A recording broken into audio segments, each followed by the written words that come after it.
Hello everyone, welcome to Riddhi official zone. And आज की class में हम डिस्कस करने वाले हैं बीएड फर्स्ट ईयर के कुछ इम्पॉर्टेंट टॉपिक्स जो कि आपके कॉन्टेम्प्ररी इंडिया एंड एजुकेशन जो आप सभी के पास सब्जेक्ट है।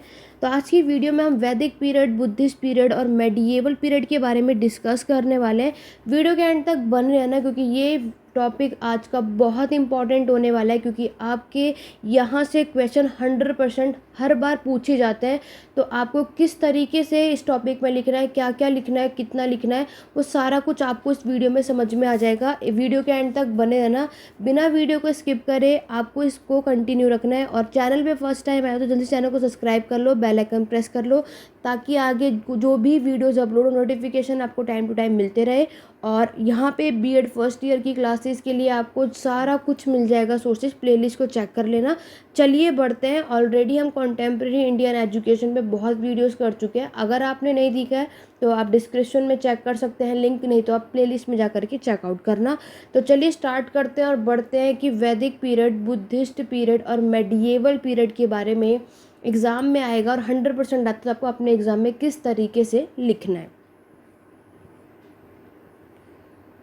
सो स्टूडेंट, सबसे पहले हम बात करेंगे आपके वैदिक पीरियड के बारे में। वैदिक पीरियड, वैदिक काल के बारे में आप सभी ने सुना है, जहाँ पे आपको इसका टाइम पीरियड भी पता है। 1500 ईस्वी ईसा पूर्व से लेकर के 600 ईसा पूर्व तक का इसका टाइम पीरियड होता है। और आप इसको जानते हो कि हम वैदिक काल को आपके दो पीरियड में भी पढ़ते हैं, ठीक है। एक होता है आपका अर्ली वैदिक पीरियड और एक होता है आपका लेटर वैदिक पीरियड। और ये जो आपको टाइम पीरियड नज़र आ रहा है, ये हम दो पीरियड के अंदर पढ़ते हैं, ठीक है, एक अर्ली और लेटर में। और आपने ये चीज़ देखी है कि अर्ली, जिसको आप और किस नाम से जानते हो, ऋग्वेद पीरियड के नाम से भी जानते हो, ठीक है, ऋग्वेदिक काल के नाम से भी आप जानते हो, तो ये आप जानते हो। लेकिन ये भी चीज़ याद रखना कि अर्ली और लेटर वैदिक पीरियड में जो आपके बाद का जो ये वैदिक काल है, ये भी बहुत इंपॉर्टेंट है, एग्ज़ाम में पूछा जाता है। इन दोनों का टाइम पीरियड आपको याद रखना है। ये जो आपको टाइम पीरियड दिख रहा है, अर्ली वैदिक पीरियड और लेटर वैदिक पीरियड का, अर्ली का अगर आप सभी को पता भी होगा ऑलरेडी कि 1500 से लेकर के 1000 ईसा पूर्व यानी बीसी तक का इसका टाइम पीरियड होता है। और आपके लेटर वैदिक पीरियड का टाइम पीरियड 1000 से लेकर के 600 ईसा पूर्व का होता है, ठीक है। अर्ली और लेटर में दोनों के समय पर आपको इसकी इकोनॉमी, सोसाइटी, सब कुछ अलग देखने को मिलेगा, वो हम आगे डिस्कस करेंगे। चलिए, वैदिक पीरियड आप लोग जानते हैं कि ये आपका किसका पीरियड है, ब्रोंज एज का पीरियड है, ठीक है, आपके इंडस वैली के बाद का पीरियड है। हिस्ट्री थोड़ा बहुत आप सभी ने पढ़ा होगा। तो वेद का मतलब सबसे पहले आपको बताना है, इसका मतलब क्या है, नॉलेज, ठीक है। यहाँ पे आप इसको देखोगे, आप वैदिक पीरियड का जो वेद है, और आप सभी को पता है कि आपके 4 वेदास हैं, ठीक है। कितने वेद के बारे में हम पढ़ते हैं, 4 वेदास के बारे में पढ़ते हैं। एक है आपका ऋग्वेद जो सबसे पहला और सबसे पुराना है। दूसरा आपने सुना होगा यजुर्वेद, ठीक है। 4 वेद हम लोग पढ़ते हैं। तीसरे की अगर हम बात करें तो वह सामवेद, और लास्ट है आपका अथर्ववेद, ठीक है। इन सभी के बारे में आपने सुना है कि ये 4 तरीके से आपके क्या होती हैं, वेदास होते हैं, जो कि आपकी कौन सी भाषाओं में लिखी हैं, संस्कृत भाषा में लिखी हैं। तो ये वो पीरियड है जब से आपकी एजुकेशन यानी कि आपको देखने को मिलेगा ज्ञान होता है, ठीक है। आपने एक चीज़ सुनी है, वैदिक पीरियड आपका एक प्रोटोस्टोरिक पीरियड यानी आज्ञा ऐतिहासिक काल का समय है। यहाँ से लोगों को लिखना पढ़ना आता है, ठीक है। तो वो यहाँ पर आप देखोगे, यहाँ पे आपके नॉलेज को, ज्ञान को इन्होंने 2 तरीके से डिवाइड किया है, वर्ल्डली और अदर वर्ल्डली, यानी कि सांसारिक और परलौकिक के उसमें। क्लियर हो गया। तो यहाँ पर आप नॉलेज देखोगे तो नॉलेज को, ज्ञान को, क्योंकि अभी हमने देखा शिक्षा आपकी एजुकेशन जो है 2 पार्ट में डिवाइड करी गई है।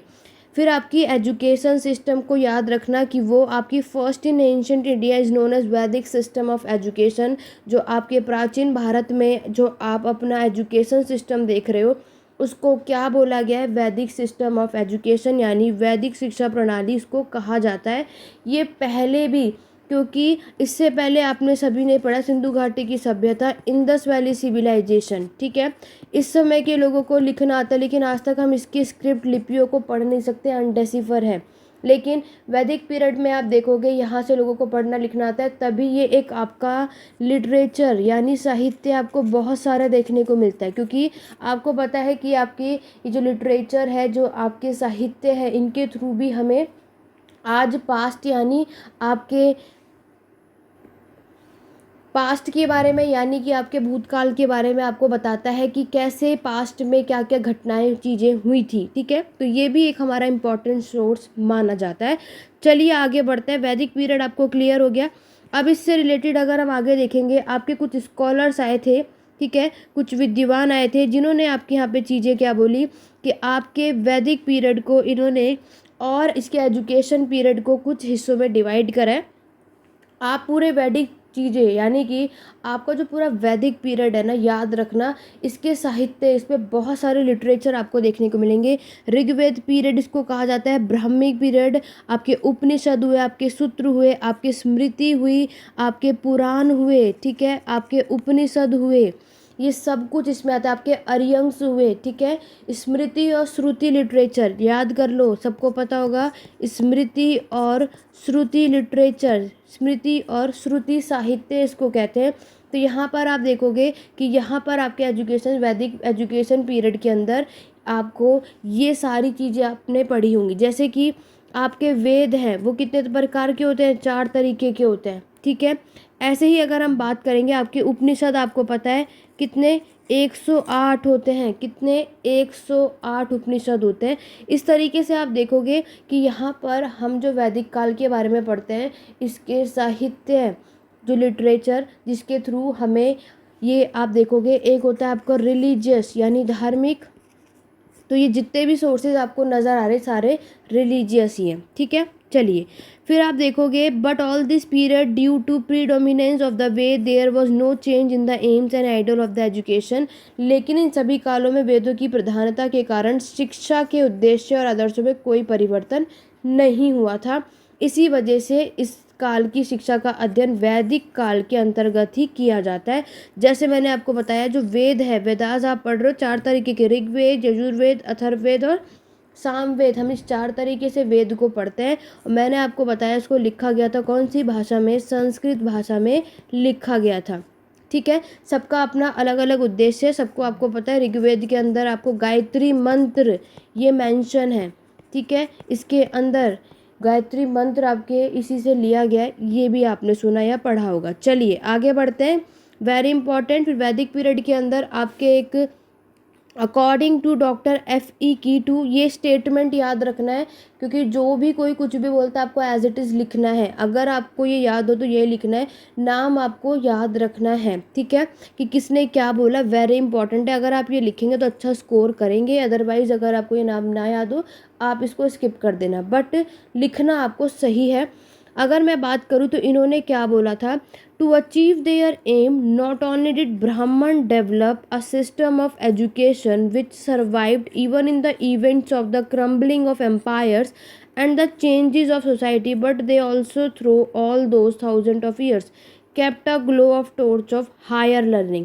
अपने उद्देश्य को प्राप्त करने के लिए ब्राह्मणों ने न केवल शिक्षा की एक ऐसी प्रणाली विकसित की थी जो साम्राज्यों के टूटने और समाज में परिवर्तन की घटनाओं में भी जीवित रही, बल्कि वह उन सभी हजारों वर्षों के दौरान भी उच्च शिक्षा के मशाल की चमक बनाए रखी। आप लोग जानते हो कि वैदिक पीरियड से, क्योंकि अब हमारी सोसाइटी, अब आपके लोग सेटल हो चुके हैं सोसाइटी के अंदर, तो सोसाइटी में अब यहाँ पर इसको 4 वर्ना, आपने सभी ने सुना है, 4 वर्ना, 4 वर्ना में सोसाइटी को डिवाइड किया गया था, ठीक है। ये भी याद रखना, इसको आपके कौन से लेटर वैदिक पीरियड में डिवाइड हुआ था। यहाँ पर इन्होंने क्या करा, अपनी सोसाइटी में अब आपको इनइक्वालिटी नज़र आएगी। क्यों? क्योंकि सबसे आपको पता है 4 वर्ना यानी आपके ब्राह्मण सबसे टॉप पर है, सभी ने पढ़ा होगा। फिर आते हैं आपके क्षत्रिय, ठीक है, फिर आते हैं आपके वैश्य और आपके शूद्र। तो इन सबको यहाँ पर इनके कास्ट के हिसाब से डिवाइड कर दिया गया और सबको उसी तरीके की सोसाइटी में फिर पोजीशन भी आपको देखने को मिलेगी। तो जो आपके ब्राह्मण हैं पूरे सोसाइटी में, आपको पता है यही एक एजुकेटेड, यही एक पढ़े लिखे थे, इन्हें ही संस्कृत आती थी, ठीक है, और यही आपके सबसे टॉप पर थे सोसाइटी के अंदर। सारी चीज़ें, सारी अच्छी खासा सब कुछ यही एक्सपेंड कर रहे थे और इन्होंने ही ये सारी चीज़ें लिखी और पढ़ सकते थे। तो यहाँ पर आप अपने ब्राह्मणों को देखोगे तो यहाँ पर इन्होंने क्या करा, ये जितना भी आपका एम्पायर जो आपका चल रहा है, क्योंकि राजा भी आपके ब्राह्मण से ही पूछ पूछ कर सारे काम करते थे, ठीक है। तो ये जो साम्राज्यों के टूटने और समाज में परिवर्तन की घटनाएं भी जीवित रहे। आज जो आप चीज़ें पढ़ रहे हो कि हिस्ट्री आपने सभी ने पढ़ी है, तो उसमें कौन सी चीज़ कब कहाँ हुई, तो ये सारी चीज़ें इन्होंने लिखी, क्योंकि ये सब पढ़े लिखे थे, अपनी लैंग्वेज में लिखी। फिर आगे जाके ये लैंग्वेज आपकी ट्रांसलेट भी होती गई, ठीक है। जैसे महाभारत भी इंग्लिश में ट्रांसलेट हुई, संस्कृत में लिखी गई थी वो, इस तरीके से आप देखोगे ट्रांसलेशन भी होता गया था। तो ब्राह्मण्स वो थे जो एजुकेटेड थे, इन्होंने सारी चीज़ें लिखी और अच्छा खासा अपना, क्योंकि अच्छे खासे पढ़े लिखे थे, और ये इन्होंने बनाए रखा। और आज भी जैसे कि आप सोसाइटी में देखते हो कि ब्राह्मण सबसे टॉप पर ही होते हैं, पृष्ठ जो हुए उन्हीं सब की बातें सुनी जाती है। आप कोई भी अच्छे काम करोगे तो उन्हीं से पूछ कर करते हो कि कैसे कौन सी चीज़ कब करनी चाहिए। आगे बढ़े, आपके यहाँ पर उनके स्कूल्स भी आप देखोगे, brahmacharis who attend such gurukul they are, आपके यहाँ पे जो गुरुकुल है, ठीक है, इसको दो भाग में ब्रह्मचारी थे जो, उनको दो भाग में आप देखोगे, उप कुंवरण और ब्रह्मचारी, जो एक सीमित समय अवधि के लिए एक छात्र रहता था, जिसके बाद वह शादी करता था और एक ग्रस्त बन जाता था, ठीक है। तो यहाँ पर आप ब्रह्मचारी के देखोगे दो तरीके होते थे जो गुरुकुल को ज्वाइन करते थे। एक होता था, आपके याद रखना है, ये आपको नाम डिफरेंस देखना, उपकुंवरण ब्रह्मचारी जो होते हैं वो क्या होते हैं कि वो गुरुकुल में पढ़ने तो आते हैं, लेकिन उसके बाद वो शादी कर लेते हैं और जाकर के अपनी गृहस्थी बसाते हैं, जो आज आप जानते हो। दूसरा ब्रह्मचारी याद रखना, वो होते हैं नैष्टिक ब्रह्मचारी। ये आपके ऐसे स्टूडेंट होते हैं जो लाइफ टाइम क्या रहते हैं, ब्रह्मचारी, यानी कि ये शादी कभी नहीं करते, ठीक है। यहाँ पर आपने देखा कि आप गुरुकुल में आए, उसके बाद फिर शादी कर लिया, आपने घर बसा लिया, लेकिन जो नैष्टिक ब्रह्मचारी होते हैं ये ऐसे स्टूडेंट होते हैं जो हमेशा पूरे लाइफ टाइम सेलिब्रेट, यानी कि शादी कभी भी नहीं करते, ये लाइफ टाइम सिंगल ही रहते हैं, ये ऐसे रहते हैं, ठीक है। ये दो तरीके में डिफरेंस याद रखना। जो आपके उपकुंवरण जो हैं ये क्या करते हैं, ये पहले स्टूडेंट ये गुरुकुल में पढ़ने आते हैं, लेकिन इसके बाद शादी करके अपना घर बसा लेते हैं। लेकिन नैष्टिक ब्रह्मचारी जो है ये ऐसे ही रहते हैं, ये पूरे जीवन भर अपने लाइफ में कोई भी कभी भी शादी नहीं करते। क्लियर? चलिए अब बात करते हैं कि आपकी एजुकेशन कैसी थी वैदिक पीरियड में। तो वैदिक पीरियड में आपको पता है दो तरीके की लेवल है, एक है आपका प्राइमरी एजुकेशन, दूसरा होता है हायर एजुकेशन, यानी आपकी प्राथमिक शिक्षा और उच्च शिक्षा। सभी जानते हो कि ये क्या होता है। आज के टाइम पे प्राइमरी आपको पता है जो आपके 1 से लेके 5वीं क्लास तक का होता है, हायर एजुकेशन आपका उसके ऊपर तक पूरे 6th से लेके आपके पूरे 10th तक का होता है, ठीक है। लेकिन हम पास्ट में पढ़ रहे हैं, वैदिक पीरियड पढ़ रहे हैं, तो इसमें हम बात करेंगे कि आपके वैदिक पीरियड में प्राइमरी एजुकेशन, प्राथमिक शिक्षा क्या थी।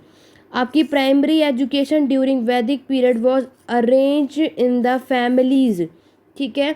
आपकी जो वैदिक काल जो शिक्षा देखोगे ये आपके पूरी सिस्टम को कौन करता था, इसको अरेंज आपकी परिवार के लोग, ठीक है।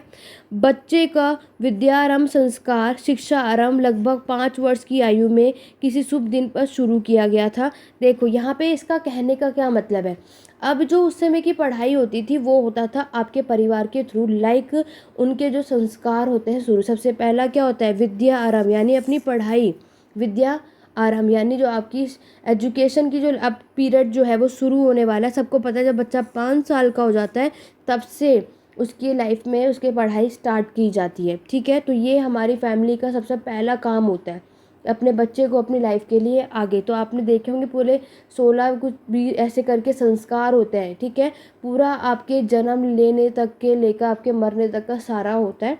बट यहाँ पर हम एजुकेशन की बात कर रहे हैं, तो पहली एजुकेशन प्राइमरी आपको पता है कौन देती है, फैमिली, ठीक है। सेकेंडरी हमेशा याद रखना, सेकेंडरी आपके होता है स्कूल, दूसरा, क्योंकि हम पहली शिक्षा अपने घर से ही लेते हैं, ठीक है।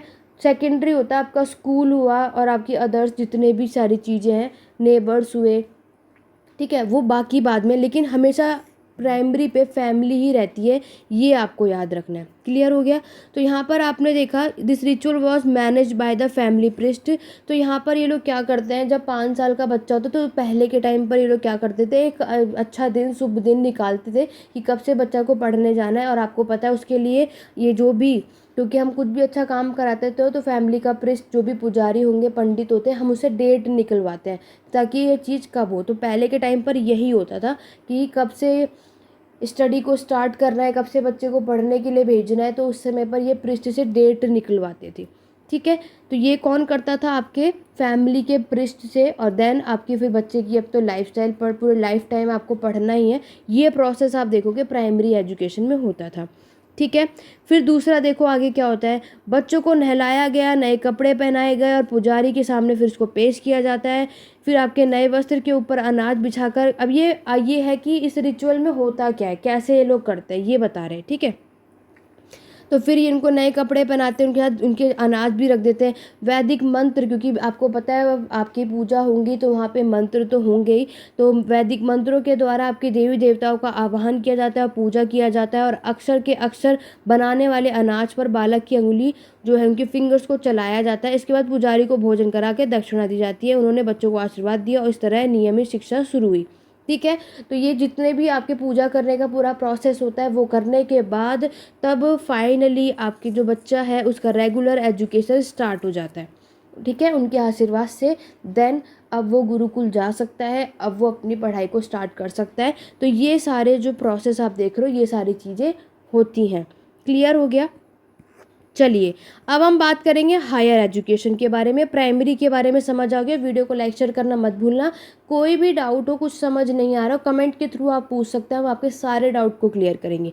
ठीक है, चलिए बात करेंगे हायर एजुकेशन की, उच्च शिक्षा की। इसमें आप देखोगे तो आपके वैदिक काल में उच्च शिक्षा का आयोजन गुरुकुल में होता है। ठीक है, हायर एजुकेशन में क्या है, प्राइमरी में तो आप समझ गए कि यहाँ पर फैमिली यानी परिवार के लोग किस तरीके से पढ़ाना शुरू करते हैं।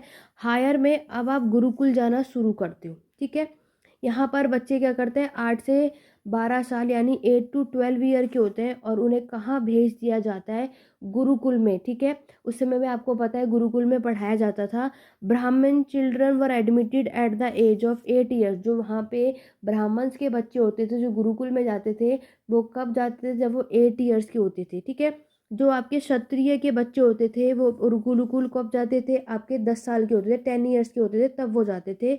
वहीं मैं अगर वैश्य की बात करूँ तो वो 12 ईयर्स के होते थे, तब वो लोग आपके गुरुकुल जाते थे। तो आपको ये एज याद रखना है कि कौन से कास्ट के लोग कब जाते थे। ठीक है, यहाँ पर मैंने अभी आपको 2 संस्कार बताए थे। तो उपनयन संस्कार of the children were perform at the time of admission in Gurukul.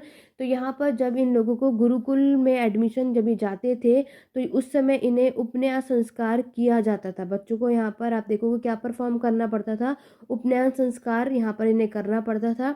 इसीलिए began the higher education after the ceremony. इसके बाद जब ये संस्कार, जब ये यहाँ पर इसको परफॉर्म कर लेंगे तब ये लोग यहाँ पे पढ़ाई स्टार्ट करते थे, हायर एजुकेशन। ठीक है, ये इन्हें करनी पड़ती थी। तो ये नाम याद होने चाहिए कि उपनयन संस्कार करने के बाद आप देखोगे उसके बाद यहाँ पे इनकी पढ़ाई शुरू होती है। तो ये पहले होता था कि पहले आपको इतनी सारी चीज़ें करनी है, देन तब आप स्टडी स्टार्ट कर सकते हो। ठीक, चलिए आगे बढ़ेंगे। आपका शिक्षा का उद्देश्य क्या है, उसका एम क्या है, पहला देखते हैं सेल्फ रियलाइजेशन एम, आत्म साक्षात्कार का लक्ष्य है।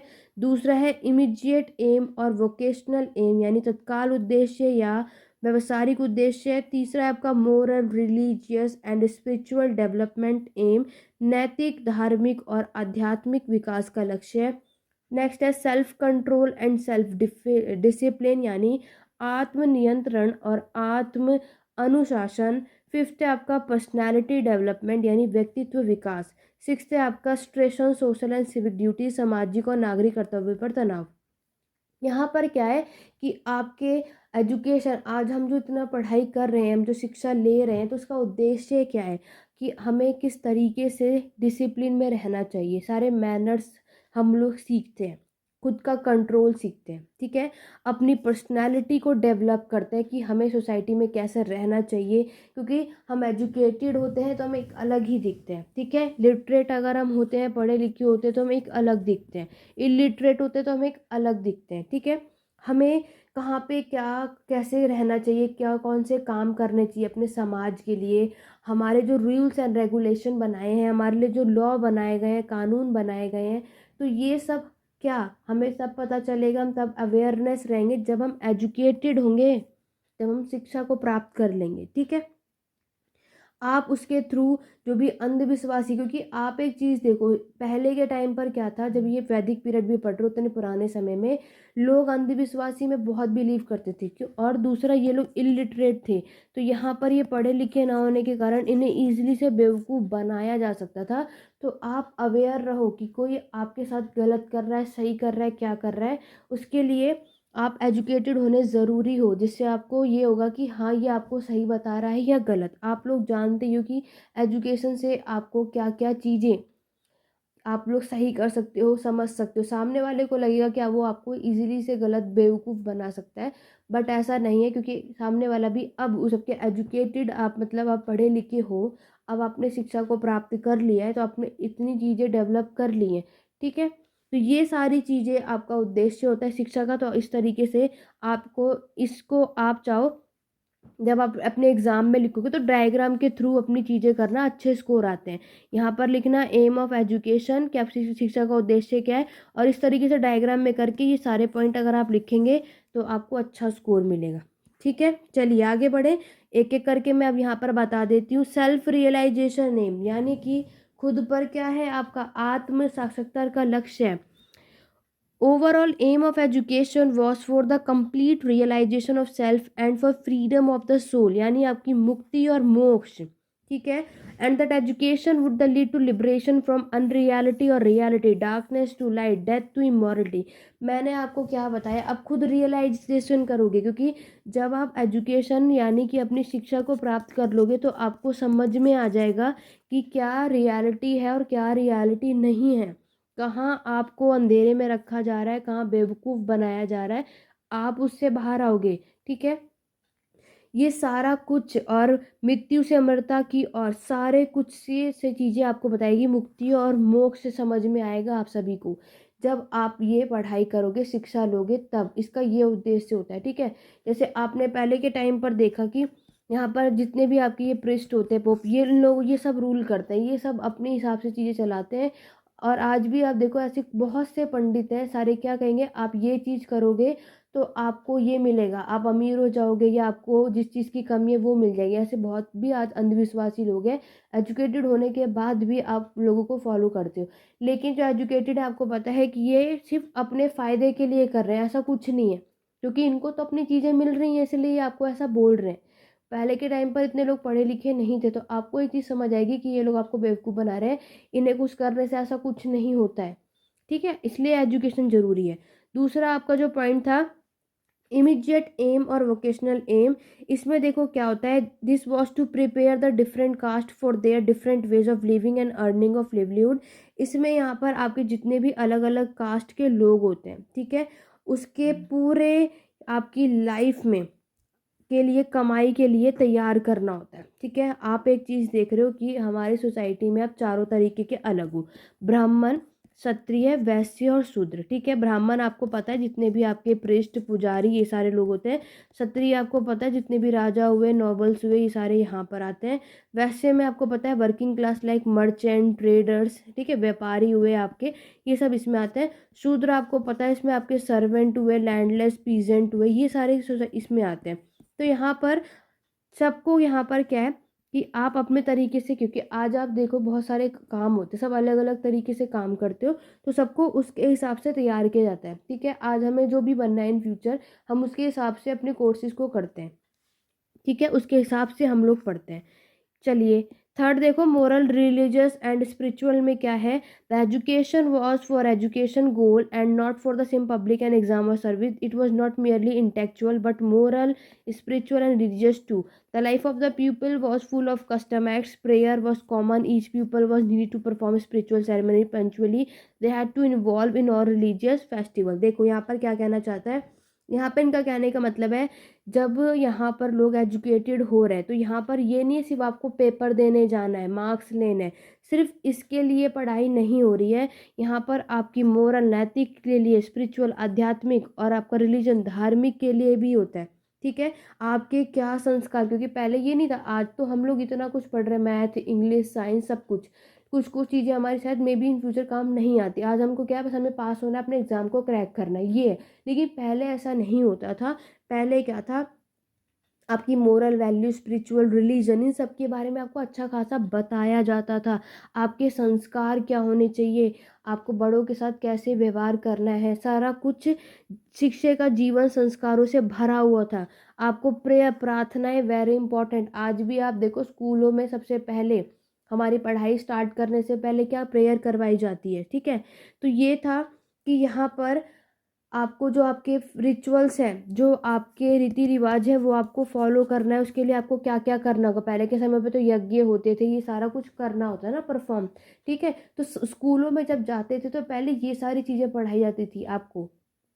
राजा बनोगे, जैसे जो राजा होते हैं ये स्कूल जाते हैं तो इन्हें कैसे वॉर करना है, इन्हें योद्धा बनाने के लिए, वॉर के लिए क्या क्या ट्रिक्स या फिर वो क्या कहते हैं स्ट्रेटेजी होती है, उसके लिए यहाँ पर ये सारी चीज़ें उन्हें सिखाई जाती हैं. ठीक है, तो इस तरीके से देखोगे सोसाइटी में अलग अलग क्लास को अलग अलग चीज़ों के बारे में समझाया जाता है. इसीलिए नेक्स्ट देखो, सेल्फ कंट्रोल, सेल्फ डिसिप्लिन होना चाहिए. At that time the best discipline was self discipline. There was no corporal punishment. सबको आपको पता है खुद पर क्या होना चाहिए, खुद पे का एक सेल्फ कंट्रोल होना चाहिए. ठीक है, हमें कभी भी गुस्सा आता है, हमें कभी भी कुछ आता है. ठीक है, लेकिन आपको ये देखना है सामने वाला आपसे बड़ा है, क्या कह रहा है, खुद का एक मैनर्स में होनी चाहिए कि खुद का एक डिसिप्लिन, खुद का एक सेल्फ कंट्रोल होना चाहिए. ठीक है, ज़रूरी नहीं है कि हम कभी भी कहीं भी किसी को कुछ बोले, गलत बोले, क्या करें. तो एजुकेटेड क्या है, आज आप खुद भी देख सकते हो, हम जितने भी एजुकेटेड है जो अच्छे, तो आप कहीं भी कुछ नहीं बोलते, सोच समझ कर बोलते हैं. लेकिन जो पढ़े लिखे उतने नहीं होते, वो ये नहीं देखते कि हम किससे बात करें, कहीं भी कैसे भी बोलते हैं. तो डिफरेंस आप लोग आशा करती हूँ समझ में आ रहा है कि यहाँ पर क्या होता है. बात करते हैं आपकी पर्सनैलिटी. ऑब्वियस सी बात है आपकी पर्सनैलिटी डेवलप होगी. यहाँ पर the guru with in the time of your compel is that the event of personality is that sole aim of education. आपका अकेले का जो आज शिक्षा हम जो ग्रहण कर रहे हैं, इसका मेन उद्देश्य है कि आपकी पर्सनैलिटी डेवलप होगी. ठीक है, यही तो मेन इंपॉर्टेंट है. व्यक्तित्व का विकास ही तो शिक्षा का एकमात्र उद्देश्य होता है. यहाँ पे मानव व्यक्तित्व को ईश्वर की सर्वोच्च कृति माना जाता है. आपका उथलापन, ठीक है, यानी सैलोनेस, आपकी आत्मविश्वास, आपका सेल्फ कॉन्फिडेंस, आपका आत्म संयम, आपका सेल्फ रिस्ट्रेन, आपका आत्मसम्मान, आपकी सेल्फ रिस्पेक्ट, ये सब आपके पर्सनैलिटी, व्यक्ति के लक्षण होते हैं. तो आपका प्राथमिक उद्देश्य व्यक्तित्व और चरित्र का विकास है. तो प्राइमरी यहाँ पे हमारा जो पढ़ाई का जो मोटिव होता है वो होता है आपकी पर्सनैलिटी और आपके करेक्टर को डेवलप करना, कि आप क्या हो, आपकी जो अंदर चीज़ें, छुपी चीज़ें हैं उसको बाहर निकालना. ठीक है, कि आप किस चीज़ के लिए बने हो, आपको किस चीज़ में इंटरेस्ट है. कभी कभी हमें यही नहीं, क्योंकि आप सभी जानते हो हर इंसान के अंदर कोई ना कोई खूबी होती है, बट बहुतों को नहीं समझ आता. फिर हम जब करते रहते हैं तो बाद में हमारी पर्सनैलिटी निकल के आती है कि आप किस चीज़ के लिए बने और आप क्या चीज़ कर सकते हो. ठीक है, ये होता है. आगे चलेंगे, stress and social and civic duties to contribute to the society while not expecting any return rather than living a self centric life. यहाँ पर क्या है, आपके आत्म केंद्रित जीवन जीने के बजाय आप किसी भी रिटर्न की उम्मीद ना करते हुए समाज में योगदान देना. आपको ये सिखाया जाता है कि आज आप किसी के लिए अच्छा कर रहे हो तो ये सोच के मत करो कि सामने वाला भी आपके लिए अच्छा करे. नहीं, आप उसके लिए कर सकते हो तो ये आपका है कि आपको भगवान ने इस लायक बनाया कि आप उसके लिए कर पा रहे हो. लेकिन आप ये सोच के मत करो कि आप उसके लिए कर पा रहे हो तो वो मेरे लिए भी करे. नहीं, आज आपने अगर किसी की हेल्प की है तो अभी मैं सोचो कि अब वो आगे जाके मेरा करेगा, तभी मैं उसकी हेल्प करूँगा, वरना मैं नहीं करूँगा. तो ये सारी चीज़ें पढ़ाई जब आपका उद्देश्य होता है, ये सारी चीज़ें सिखाई जाती हैं. लेकिन आप ये एक्सपेक्ट मत करो कि रिटर्न में वो भी आपको मिले. ठीक है, कभी आपने किसी गरीब की या किसी की भी हेल्प करी और आपने उसको 1000 रुपये मदद के लिए दिए जब उसको बहुत ज़रूरत थी, लेकिन अब आप ये मत बोलो कि वो इन फ्यूचर आपको 1000 रुपये वापस देगा या इससे डबल में आपकी मदद करेगा। इसमें इस तरीके से आपको उसकी हेल्प नहीं करनी। तो आप ये उम्मीद मत रखना आप सामने वाले के लिए कर रहे हो तो रिटर्न में भी आपको मिले। क्लियर हो गया? तो इस तरीके से आपको इस पूरे 6 एम ऑफ एजुकेशन को एक्सप्लेन करना है अपने जितने भी, अगर आपके मार्क्स अगर छोटा क्वेश्चन पूछेगा, ठीक है, मार्क्स के हिसाब से, तो आप तब आपको सिर्फ डायग्राम बनाना है। अगर डिटेल में अच्छे मार्क्स में बड़े क्वेश्चन में पूछ लेगा तो आपको उसको एक्सप्लेन भी करना है। क्लियर हो गया? चलिए आगे बढ़ेंगे आपके वैदिक एजुकेशन यानी कि उसकी विशेषताएं, उसके फीचर्स के बारे में, कि आपके वैदिक शिक्षा का क्या क्या आपके विशेषताएं हैं। पहला है infusion of spiritual and religious value, आध्यात्मिक और धार्मिक मूल्यों का संचार। दूसरा पर्सनालिटी डेवलपमेंट, व्यक्तित्व विकास, जो मैंने भी आपको ऊपर कराया ही है। Development of civic responsibility and social value, नागरिक उत्तरदायित्व और सामाजिक मूल्यों का विकास। आपका ज्ञान यानी नॉलेज, आपका शिक्षा का उद्देश्य यानी aim of education, medium of instruction यानी निर्देश का माध्यम। नेक्स्ट है आपका उपनयन रिचुअल, आपका उपनयन संस्कार। ये सारा कुछ अभी हम ऊपर कर चुके हैं। जब आपकी पढ़ाई शुरू होगी उससे पहले, जब 5 साल का बच्चा होता है तो उसको ये परफॉर्म करना होता है, तब पढ़ाई शुरू होती है। ऊपर मैं करा चुकी हूँ। सेलिबेसी और ब्रह्मचर्य, शादी नहीं करना, ब्रह्मचार्य रहना है। ड्यूरेशन ऑफ एजुकेशन, शिक्षा की अवधि, और फीमेल एजुकेशन, स्त्री की शिक्षा। ये सारी विशेषताएं होती हैं वैदिक एजुकेशन के टाइम पर। बहुत ये सब कुछ मैं आपको ऊपर समझा चुकी हूँ ऑलरेडी। तो ये भी आप लोग चाहो तो इसको आप क्या कर सकते हो, ड्राइंग के थ्रू आप इसको चीज़ों को समझा सकते हो। क्लियर हो गया? चलिए आगे चलेंगे। अब बात करेंगे आपका एजुकेशन सिस्टम वैदिक पीरियड का कैसा था। बहुत ध्यान से समझना, ऑलरेडी मैं आपको ऊपर बता चुकी हूँ। यहाँ पर आपके पढ़ाई करने के पूरे वैदिक पीरियड में शिक्षा का क्या सिस्टम है वो बताने वाली हूँ। यहाँ पर आप देखो तो यहाँ पर आपको समझ में आएगा कि यहाँ पर आपके जो उपन्यास हैं, ठीक है, अब अभी हम ऊपर ऑलरेडी संस्कार कर चुके हैं। 3 तरीके के आपके संस्कार होते हैं, ठीक है। आपके उपनयन संस्कार अभी जो मैं आपको बता ही चुकी हूँ, ठीक है। आपका विद्यारंभ संस्कार और आपका संवर्तन संस्कार, ये 3 तरीके के संस्कार परफॉर्म करने होते हैं। उससे पहले आपको इसमें क्या करना है वो देखो। During Vedic period child learning began with this rite. The word upanayan का मतलब ही क्या होता है, leading near, to take near. So taking the child to the teacher is called upanayan sanskar and then they entered brahmacharya ashram. देखो तो यहाँ पर जो आपका ये उपनयन संस्कार है इसमें क्या होता है, यहाँ पर बच्चों को टीचर के पास पहुँचा दिया जाता है, ठीक है। तो यहाँ पर आपके बच्चों को टीचर के पास ले जाया जाता है, उसी को आप उपनयन संस्कार कहते हो। और उसके बाद आपका ब्रह्मचार्य आश्रम में प्रवेश हो जाता है, ये यहाँ पर कहना है। यानी पास ले जाना, निकट ले जाना, ठीक है। तो ये क्या है, बच्चे को टीचर के पास ले जाना, क्योंकि गुरुकुल में आपको जो एजुकेशन है, शिक्षा जो देने वाले हैं वो टीचर ही होंगे, तो उनके पास ले जाने को ही क्या है, आपका उपनयन संस्कार कहा जाता है, ठीक है। आफ्टर उपनयन संस्कार the child enter the Gurukul. तो जब आप ये परफॉर्म प्ले कर लोगे, उस संस्कार हो ये कंप्लीट हो जाएगा, तब गुरुकुल में एंटर करते हैं। The day child education start after admission, the आपके विद्या आरंभ परफॉर्म ऑन दैट डे। उसके बाद देखो, जब आपने एंटर कर लिया, गुरुकुल में आ गए, उसके बाद आप क्या करोगे, उसके बाद आप भी जो भी आपके बच्चे हैं, बालक की शिक्षा उसके बाद शुरू कर दी जाती है। तो यहाँ पे आपने एंटर कर लिया, यहाँ पर क्या है, गुरुकुल में एंटर हो गए, विद्या आरंभ से समझ आया। अब आपकी पढ़ाई स्टडी स्टार्ट हो जाएगी, इसको कहते हो आप Vidya Arambh Sanskar. This rite is perform after the completion of education after which they come back to their home. उसके बाद जब आप ये तीनों संस्कारों को पूरा कर लोगे, उसके बाद क्या होता है, देन फाइनली जब आपकी पढ़ाई कंप्लीट हो जाती है, उसके बाद आप आते हो अपने घर। क्लियर हो गया? ये आपको पूरा सिस्टम बता रहे हैं कि वैदिक पीरियड में क्या, जब आप गए तो क्या प्रोसेस होता है। वो पूरा सिस्टम ये है कि तीनों संस्कारों करो, आपको पढ़ाई करना है, विद्यारंभ होती है, और समावर्तन संस्कार जब आप पूरा सब कुछ सीख जाओगे, उसके बाद फाइनली जिस पर्पस से आप गए थे, तो वो सारा कुछ जब कंप्लीट होने के बाद तब आपको वापस घर आ जाते हो। ये आपका वैदिक एजुकेशन का सिस्टम होता है। अब बात करेंगे आपके वैदिक काल में शैक्षिक संस्थानों के रूप। तो जहाँ पे पढ़ाई करवाई जाती है, पहला गुरुकुल होता है, जो आपको मैंने बता दिया। दूसरा आपका परिषद होता है, तीसरा आपका सम्मेलन होता है। तीनों नाम याद रखना, वेरी इंपॉर्टेंट है। पहला गुरुकुल, दूसरा परिषद और तीसरा क्या है आपका सम्मेलन।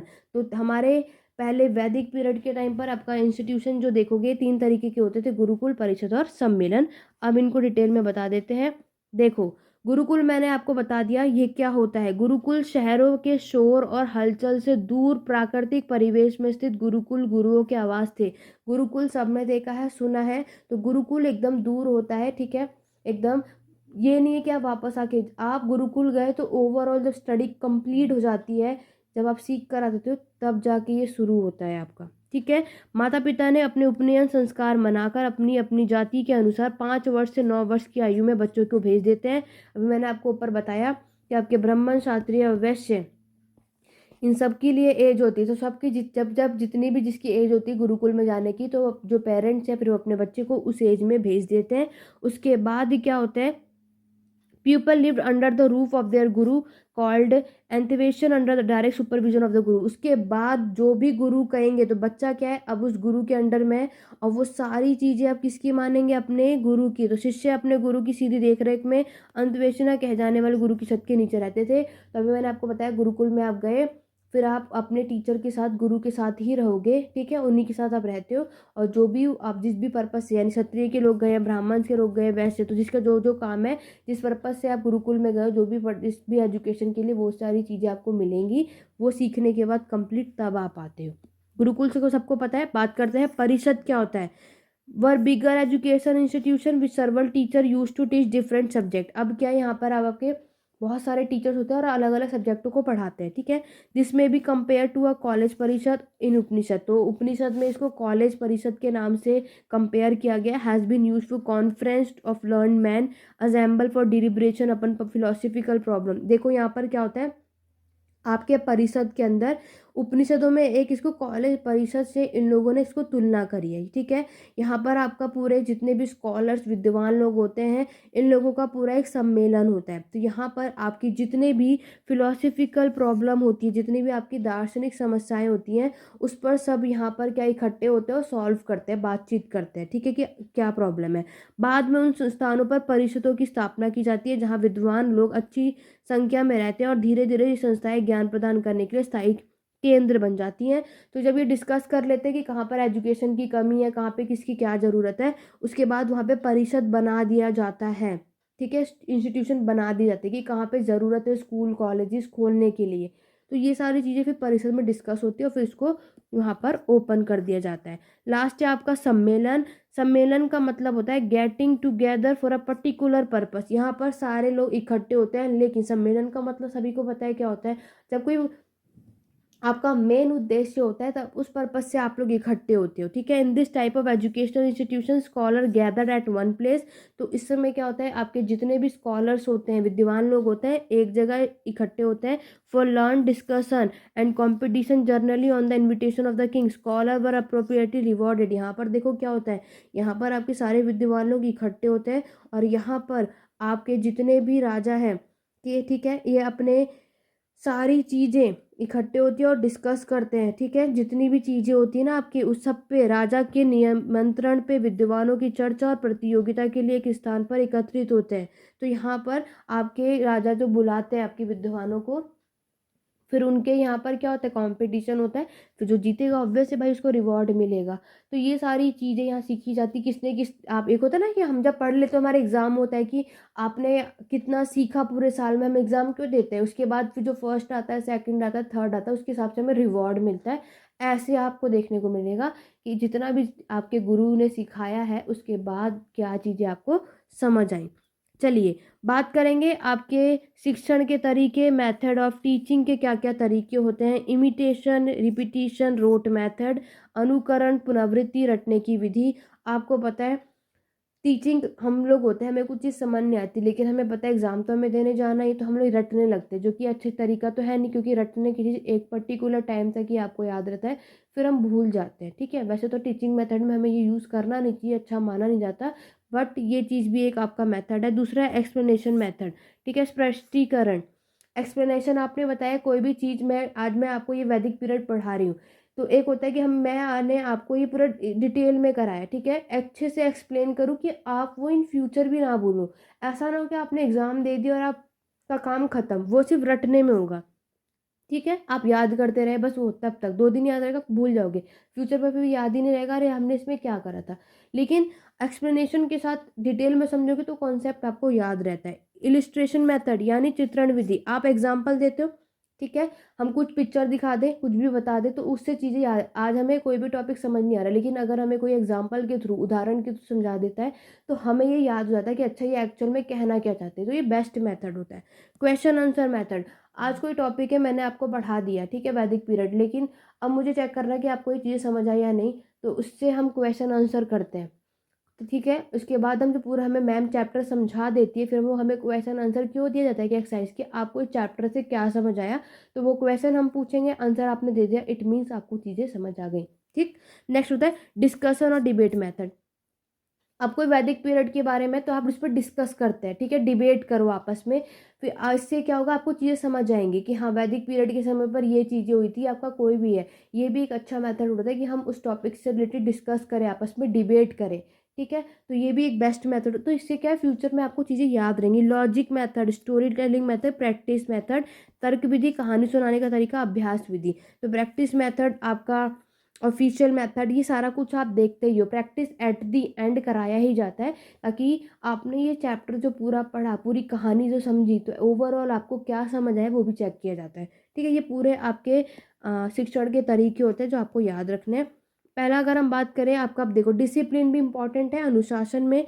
डिसिप्लिन का क्या मतलब होता है, फिजिकल कंट्रोल, मेंटल कंट्रोल और स्पिरिचुअल कंट्रोल। हमें जो बोलते हैं डिसिप्लिन में रहो, तो हमें अपने शारीरिक पे नियंत्रण होना, मानसिक पे भी और आध्यात्मिक पे भी, तीनों का कंट्रोल बना रहना चाहिए। ये नहीं है कि कहीं भी हमें बोलते हैं मैनर्स में नहीं है, तो उसके लिए हम अपने आप को कंट्रोल करते हैं, कहीं गए हम रियलिटी में कैसे भी, लेकिन अगर हम कहीं जाते हैं तो हम डिसिप्लिन में रहते हैं, तो अपने हर एक चीज़ों पे, फिजिकल कोई एक्टिविटी नहीं करते, हम बाहर जाकर अपनी हरकतें, हम शांत जाके बैठ जाते हैं, ठीक है, बेशक हम अपने, मान लो कि हम कैसे भी हों, लेकिन हम कहीं जाएंगे नए नए, तो हम सब पे कंट्रोल करेंगे। मेंटल कंट्रोल, आज हम अपने घर में ओपन नहीं रहते हैं, कैसे भी बातचीत करते, कुछ भी बोलते, बट अगर हम बाहर जाएंगे तो हम मैनर्स के साथ रहते हैं, कहाँ पे कितना बोलना हम उतना ही बोलते हैं, तो ये सारी चीज़ें इंपॉर्टेंट होती है, इसे डिसिप्लिन कहते हैं।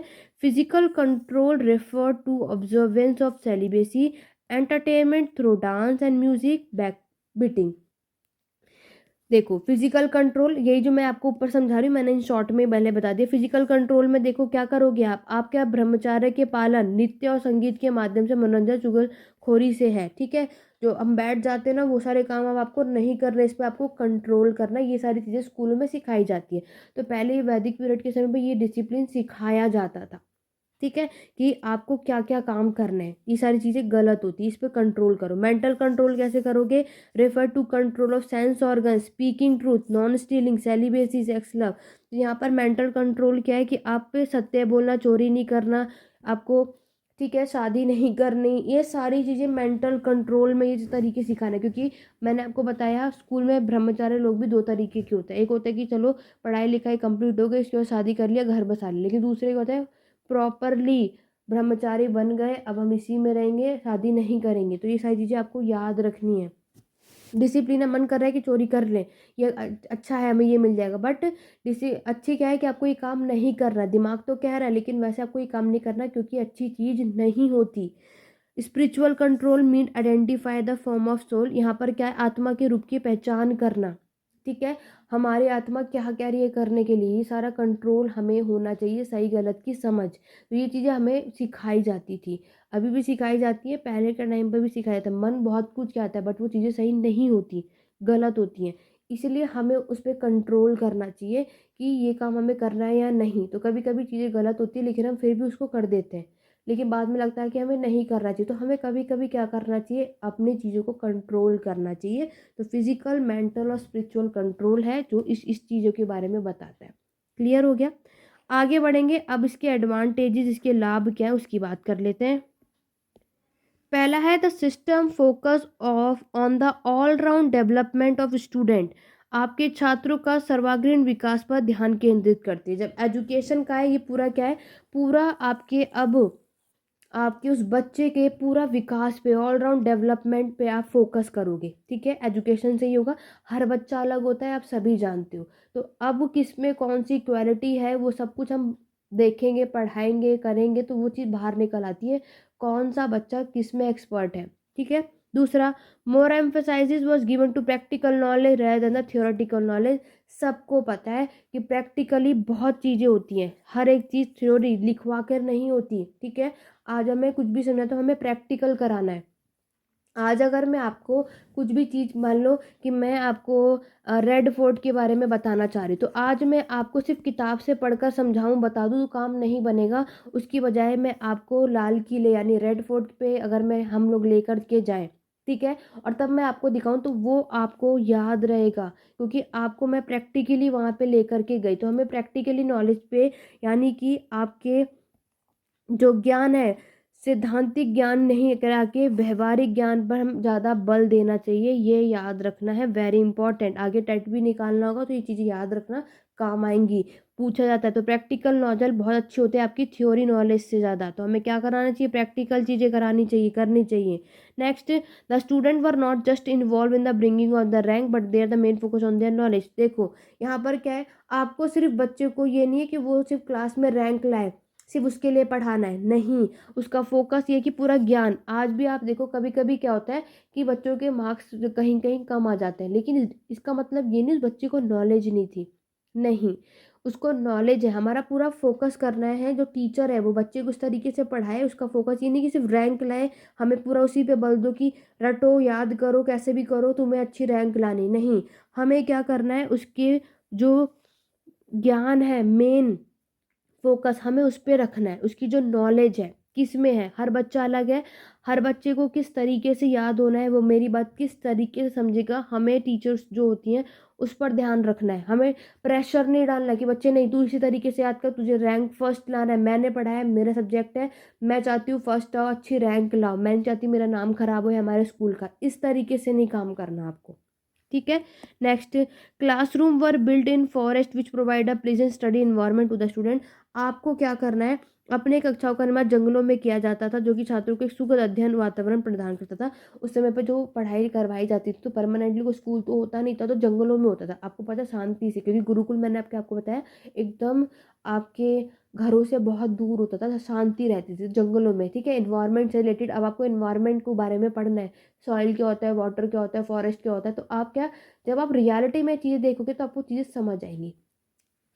There was no pressure laid on the student related to the study so that they can learn effectively. उस समय पे क्या था, कोई प्रेशर नहीं था, तुम्हें याद करना ही करना है, अच्छी रैंक लानी है, फर्स्ट आना है, नहीं। यहाँ पर क्या है, आपको अच्छे तरीके से सिखाया जाता था, जो बच्चा जिसमें समझे। जो बच्चा अगर पिक्चर्स के थ्रू समझ रहा है तो उसको पिक्चर्स के थ्रू, ठीक है। जो बच्चा थोड़ा सा नहीं समझ आ रहा तो कोई पोयम के थ्रू, हर एक वे होता है सिखाने का, ठीक है। तो आपको उस पर बल नहीं डालना, उस पर प्रेशर नहीं डालना कि नहीं तुम्हें इसी वे में याद करना, याद हो मत तो हमें मतलब नहीं, बट तुम्हें याद करना है, मार्क्स तो तुम्हें लाना है, तभी मैं तुम्हें पास करूँगी। ऐसा आपको नहीं करना, बच्चे पे प्रेशर नहीं डालना, ठीक है। आपको उसको अच्छी तरीके से समझाना, क्योंकि टीचर्स का काम ही यही होता है, आप फोर्स नहीं कर सकते।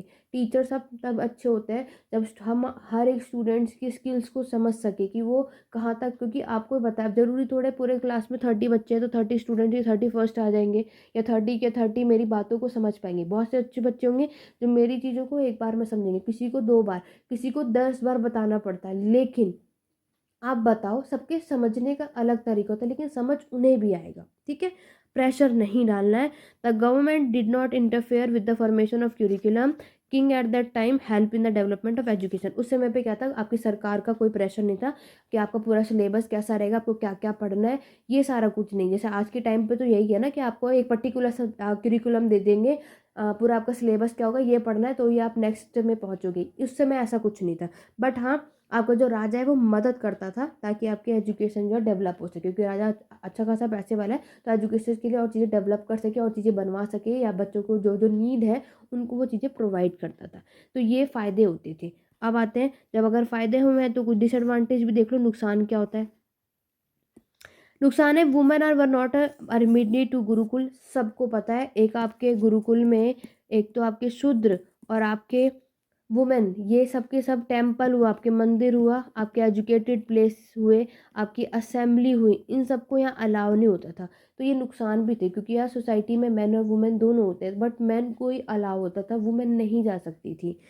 देवर का discrimination and only Kshatriya were allowed, Eklavya were not given admission to the gurukul. Eklavya की कहानी सबने सुनी है, तो उन्हें गुरुकुल में नहीं, वो बाहर से पढ़ते थे क्लास से।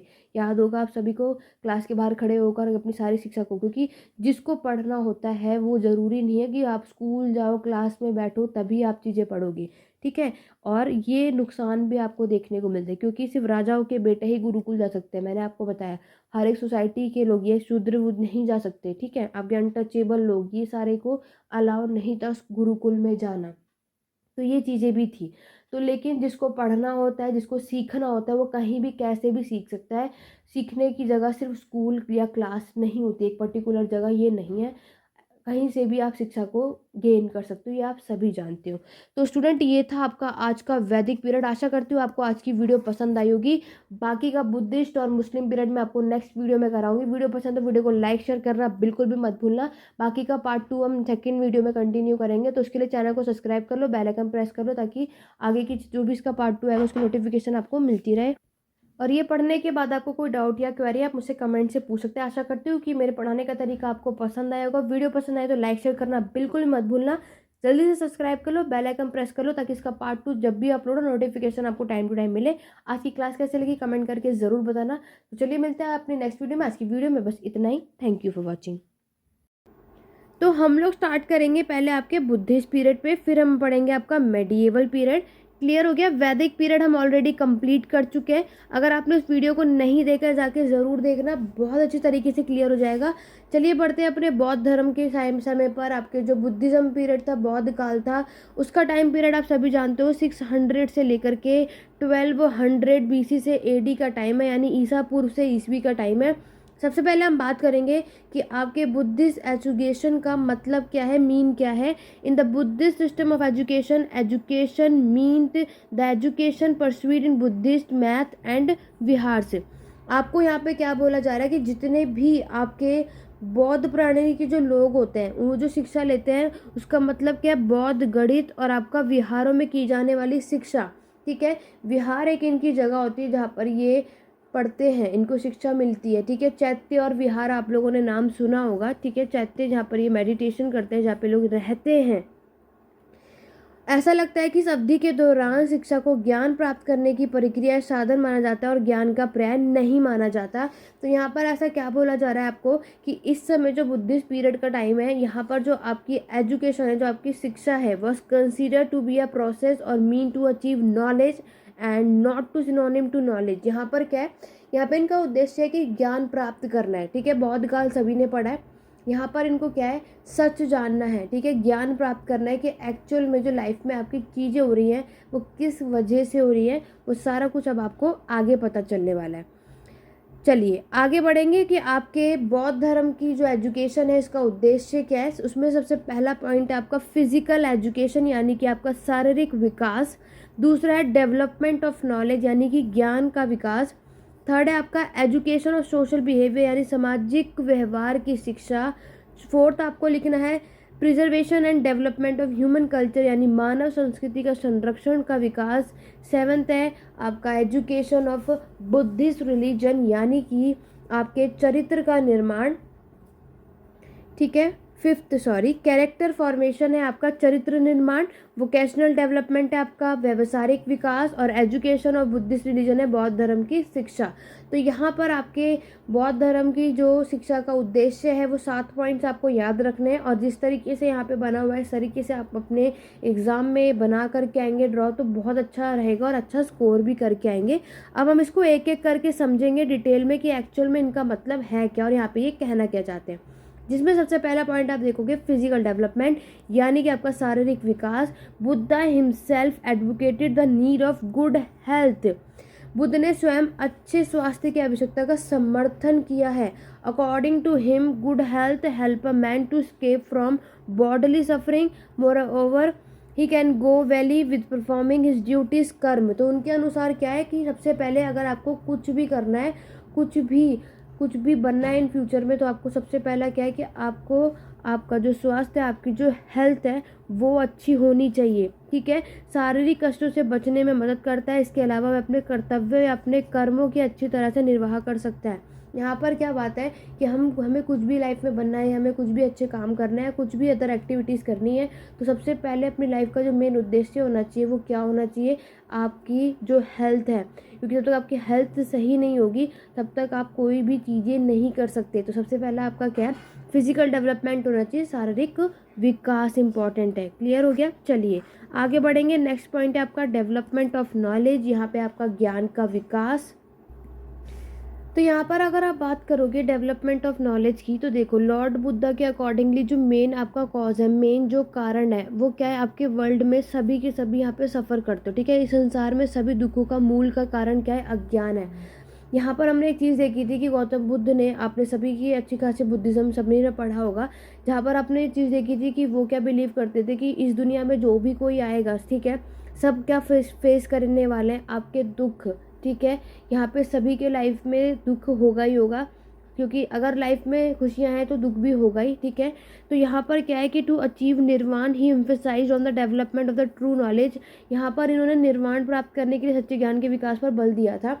यहाँ पर ऐसा हुआ था कि यहाँ पर इनको सच जानना था कि एक्चुअल में हमारी लाइफ में जो भी चीज़ें हो रही, जो भी घटनाएं हो रही है, लाइक जो भी लोगों की मृत्यु हो रही है, ठीक है, जो भी लोग बीमार पड़ रहे हैं, तो ये किस कारण की वजह से हो रहा है, जिसकी वजह से आपके जो गौतम बुद्ध है वो इस सत्य को जानना चाहते थे, जिसके लिए उन्होंने अपने घर तक को छोड़ दिया था, ठीक है। तो यहाँ पे इन्हें ट्रू नॉलेज चाहिए थी कि एक्चुअल में सच है क्या, और ये सारी चीज़ें जो हमारी लाइफ में होती हैं इसका रीज़न क्या है। इसीलिए इन्होंने आपके निर्वाण पे बल दिया था, ये याद रखना। इसके बाद देखो, however his views about knowledge was somewhat different.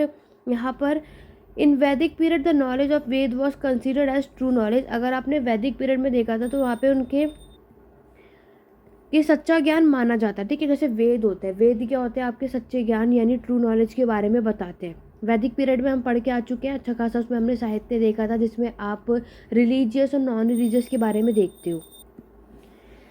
हुआ यहाँ पर आपका ऐसा था कि आपके गौतम बुद्ध ने क्या किया, जब इन्होंने आपकी इनलाइटनमेंट पाया, ज्ञान की प्राप्ति जब हुई, तो उन्हें एक चीज़ समझ में आई कि उन्होंने आपके यहाँ पे 4 नोबल ट्रुथ दिया था, ठीक है।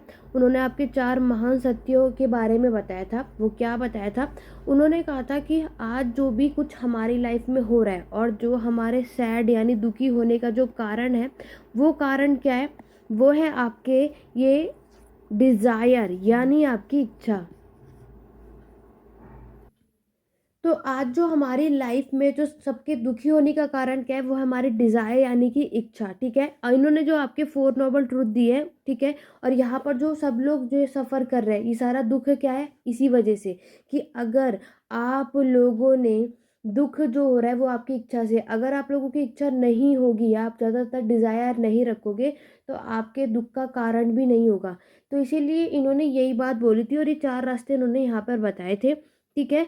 दुख क्यों है आपकी, क्योंकि इच्छा है। तो यहाँ पर दूसरा क्या बताया कि यहाँ पर आपकी डिज़ायर आप कम कर सकते हो। हमें ये भी पता है कि हम लाइफ में अपने दुख को ख़त्म तो नहीं कर सकते, लेकिन यस हम उसको कम ज़रूर कर सकते हैं। तो यहाँ पर इन्होंने क्या बताया कि आपको अपनी इच्छा यानी डिज़ायर को ख़त्म आपको करना चाहिए, तभी आप अपने दुखी को कम कर सकते हैं। और इसी वजह से इन्होंने अपने कुछ 8 फोल्ड पाथ दिए थे, ठीक है। इन्होंने कुछ 8 रास्तों के बारे में बताया था जिससे आप अपनी क्या कर सकते हो, डिज़ायर को कम कर सकते हो और अपने दुखों को कम कर सकते हो। तो उसके लिए आपको क्या क्या चीज़ें करनी चाहिए वो सारा कुछ आपको यहाँ बताया हुआ है। तो ये जो मैंने आपको इन शॉर्ट में बताया वही लिखा है कि दुख है, दुख का कारण है, दुख का निरोध है और दुख के निरोध का मार्ग है। तो दुख का यहाँ पे मार्ग क्या दिया था इन्होंने, 8 फोल्ड पाथ जो मैं आपको बता चुकी हूँ। करुणा से निर्वाध प्राप्त किया जा सकता है मानव जाति के लिए, और ना कि ध्यान या प्रतिज्ञा के अनुसार आपको सज़ा दिया जाए, ठीक है। यहाँ पर ट्रू नॉलेज की जो बात हो रही है वो जब इन्होंने पा लिया, क्योंकि कोई भी चीज़ जब हमें ज्ञान हमें मिल जाता है तो हमें समझ में आता है कि क्या गलत है और क्या सही। आगे बढ़ेंगे। एजुकेशन और सोशल बिहेवियर, आपके सामाजिक व्यवहार की जो शिक्षा है उससे रिलेटेड यहाँ पे बात हो रही है। Buddhist religion is a promoter of human welfare. आपके जो बौद्ध धर्म है वो मानव के कल्याण के लिए यहाँ पे बात करते हैं, ठीक है। This is the reason that too much attention was placed on sympathy and आपकी काइंडनेस। यहाँ पर इनका कारण क्या है कि आपकी सहानुभूति और आपके दया पर सबसे ज़्यादातर यहाँ पे ध्यान दिया गया है। Without compassion one can not understand the suffering of other and without showing kindness one can not meet the suffering of others. यहाँ पर इन्होंने क्या बोला है कि यहाँ पर आपके करुणा के बिना कोई दूसरे के दुख को नहीं समझ सकता और बिना दया दिखाए दूसरों के दुखों को सामना भी नहीं कर सकता। आज आपको पता है कि कोई आपके सामने वाला परेशान है और आपसे कोई बातें कह रहा है, ठीक है।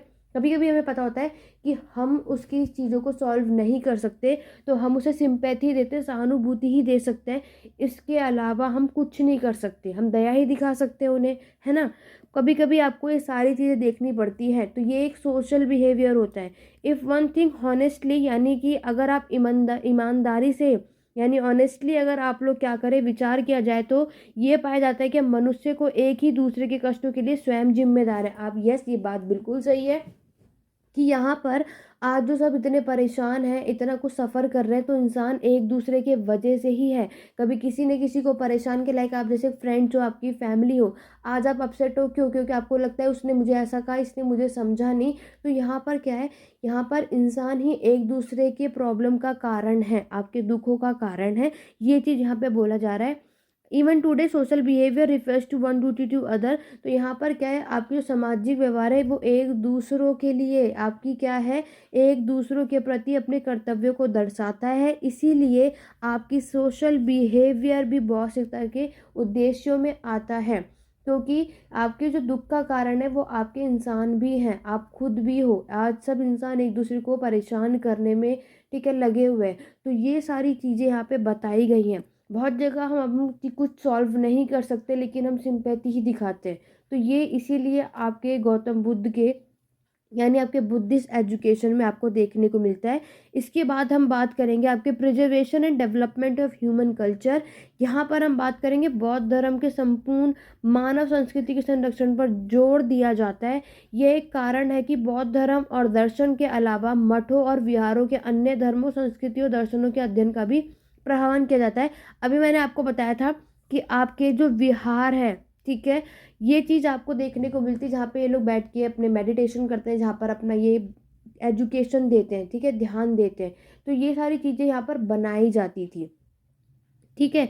इस काल के प्राचीन साहित्य के संरक्षण और नए साहित्य की रचना के लिए सैकड़ों विद्वानों ने नियुक्त किया गया। देखो यहाँ पर क्या है, आपके बहुत सारे मठ भी बनाए गए, मोनास्ट्रीज भी बनाई गई थी बौद्ध धर्म को फैलाने के लिए। तो जितने भी आपके भिक्षु होते थे या भिक्षुनी होती थी, मॉन्क्स या नन होते थे, तो वो सारी चीज़ें, ठीक है, मेडिटेशन करना हो तो ये सारी चीज़ें आपकी हर एक लोगों के से एकदम दूर बनते थे, शांति वाले जगहों पर। उन्होंने प्राचीन ग्रंथों की पांडुलिपियों तैयार भी की और विभिन्न भाषाओं का उनका अनुवाद भी किया था। तो यहाँ पर आप देखोगे उन्होंने बहुत सारी स्क्रिप्ट, आपको भी पता है आपकी जो स्क्रिप्ट है वो पाम लीव्स पे लिखी जाती थी, है ना, और उसको अलग अलग भाषाओं में ट्रांसलेट भी किया। जो जिसको जो लैंग्वेज आती थी उसने उसको उस भाषा में ट्रांसलेट कर दिया। कुछ विद्वानों ने साथ साथ नवीन साहित्य की भी रचना की थी। कुछ नए नए साहित्य भी आपको देखने को मिलेंगे। और ये सारी की सारी साहित्य, सारी की सारी जो मैन्युस्क्रिप्ट है, ये आपकी लाइब्रेरीज में रखी जाती थी, ठीक है, लाइब्रेरीज में। चलिए अब हम बात करेंगे आपके कुरिकुलम, आपका पाठ्यक्रम क्या होता है। तो अभी मैंने आपको बताया, सबसे पहला हमारा होता है curriculum of primary education, then आपका हायर एजुकेशन और कुरिकुलम ऑफ भिक्षु एजुकेशन। तो यहाँ पर आपके कौन से लेवल पर हो, आज आप देखते हो ना क्लास, आपकी प्राइमरी एजुकेशन की बात करें तो वो 1st to 5th का होता है, ठीक है। आपकी हायर एजुकेशन की बात करें तो 5th to 10th होता है। और आपकी भिक्षु एजुकेशन का तो यहाँ पर हर एक क्लास के अकॉर्डिंगली यहाँ पे आपका सिलेबस सेट किया जाता है और आपको पढ़ाया जाता है। ये सारी चीज़ें अब हम देखने वाले हैं। चलिए आगे बढ़ेंगे। अगर हम बात करेंगे Buddhist education, the education was जो डिवाइडेड है 3 लेवल पे, जो मैंने अभी आपको बता दिया। ये आपका प्राइमरी लेवल है, ये आपका हायर एजुकेशन है और ये आपका भिक्षु एजुकेशन है, भिक्षु शिक्षा के बारे में। अब मैं आपको इसको एक एक करके यहाँ पे समझा देती हूँ। प्राइमरी एजुकेशन यानी आपकी प्राथमिक शिक्षा जो है, बुद्धिस्ट सिस्टम ऑफ एजुकेशन और ऑर्गेनाइज इन मैथ एंड विहार। तो ये आपकी गणित और विहार में ये आयोजित की जाती थी, जो प्राइमरी लेवल की शिक्षा होती थी। इसके अंदर आपकी 6 साल की उम्र से शुरू होता था, 12 साल की उम्र के बच्चे इसमें पढ़ते थे। क्लियर। देन आपका सेकंड आता है हायर एजुकेशन, उच्च शिक्षा। इसके अंदर आपके एंट्रेंस एग्जामिनेशन किया जाता था, आपकी प्रवेश परीक्षा आयोजित की जाती थी। जैसे आज आप बीएड में हैं, ठीक है, तो बीएड के एग्ज़ाम के लिए पहले आप जब यहाँ अप्लाई करते हो तो उसके पहले आपको एंट्रेंस एग्ज़ाम देना होता है, देन तब आपका यहाँ पे एडमिशन होता है। इस तरीके से आपका हायर एजुकेशन का लेवल है। उस शिक्षा में केवल सक्षम और सफल उम्मीदवारों को ही प्रवेश दिया जाता था।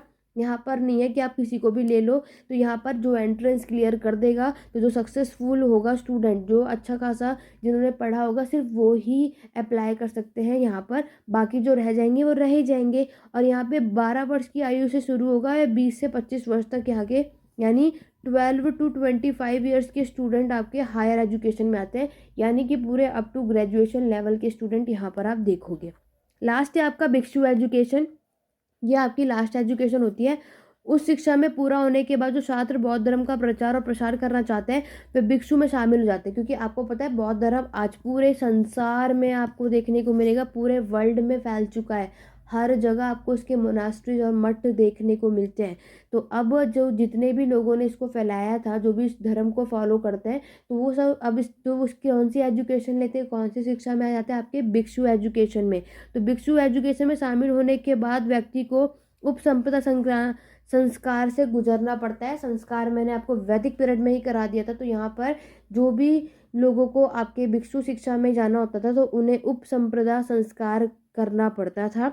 इस शिक्षा की अवधि कम से कम पूरे 8 साल होती थी, ठीक है, 8 ईयर्स तक ये ड्यूरेशन होती थी इनकी एजुकेशन की। और ये शिक्षा पूरी होने के बाद वो क्या बन जाते थे, आपके साधु यानी मॉन्क बन जाते थे। क्योंकि जब तक आपको नॉलेज नहीं होगी तब तक आप मॉन्क नहीं बन सकते। एक तो क्या, तब क्या है, आप एक नॉर्मल पर्सन है, वह तब बौद्ध धर्म का प्रचार कर सकता है और शिक्षण गतिविधियों को अंजाम दे सकता है। क्योंकि अब आप एक मॉन्क बन चुके हो, अब आप एक क्या हो गए हो, बुद्धिज़्म के यहाँ पे शिष्य हो चुके हो, आपको अच्छी खासी टीचिंग के बारे में समझ में आ गया, देन अब आप बौद्ध धर्म का प्रचार प्रसार कर सकते हैं।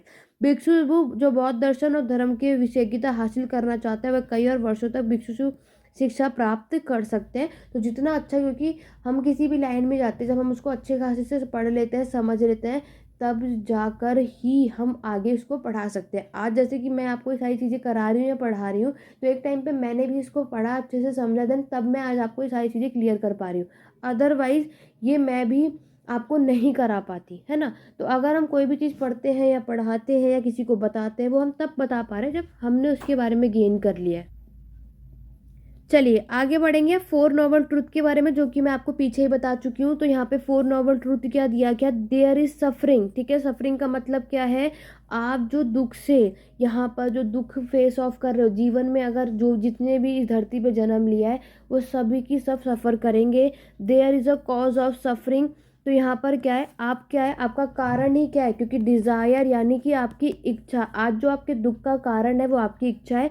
There is cessation of suffering और there is a way leading to the cessation of suffering, तो यहाँ पर क्या है, आपकी डिज़ायर को हम ख़त्म तो नहीं कर सकते लेकिन हम कम ज़रूर कर सकते हैं। तो यहाँ पर आपको रास्ते कम करने के लिए, कि यानी कि आपके जो दुख को कम कैसे कर सकते हो, उसके लिए भी आपके कुछ 8 फोल्ड पाथ बताए गए थे, 8 रास्ते बताए गए थे।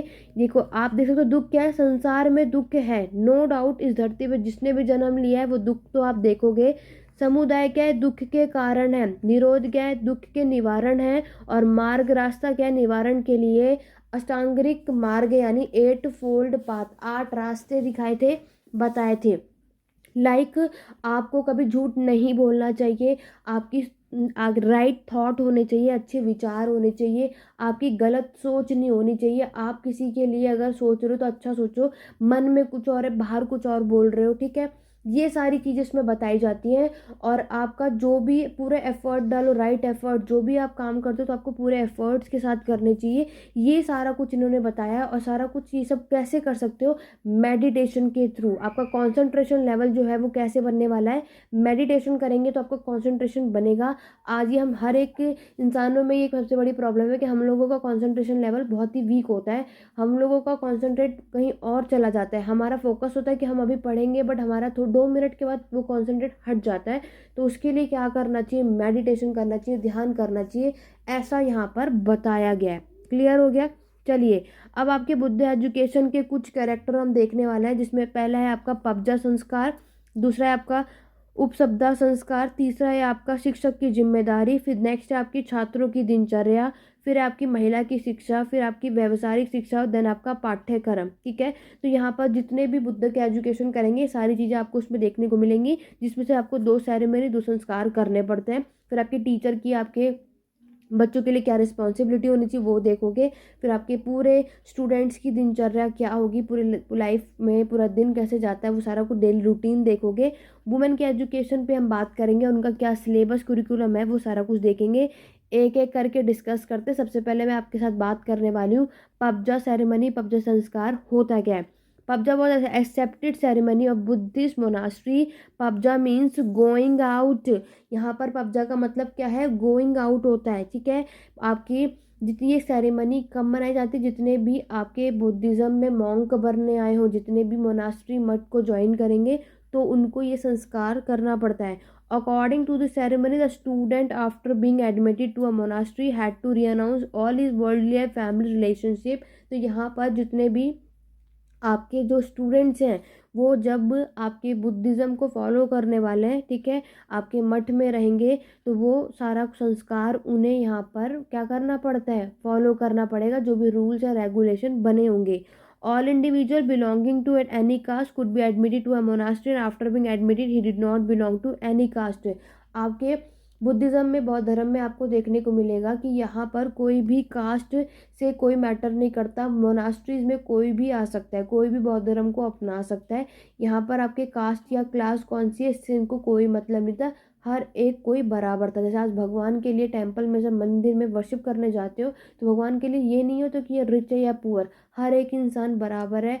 ऐसे ही बुद्धिज़्म में भी क्या था कि हर एक बराबर है। ठीक है, pabbajja ceremony the individual had to get his head fully shaved and put on yellow cloth. तो जो भी सेरेमनी को फॉलो करता है, संस्कार को जो भी करेगा, तो उन्हें अपने सर को पूरे तरीके से सेव करवाना है और कौन से कलर के कपड़े पहनने हैं, पीले कलर के कपड़े पहनने पड़ते थे। ठीक है, तो ये उनको क्या, फिर जाके वो भिक्षु बनते हैं।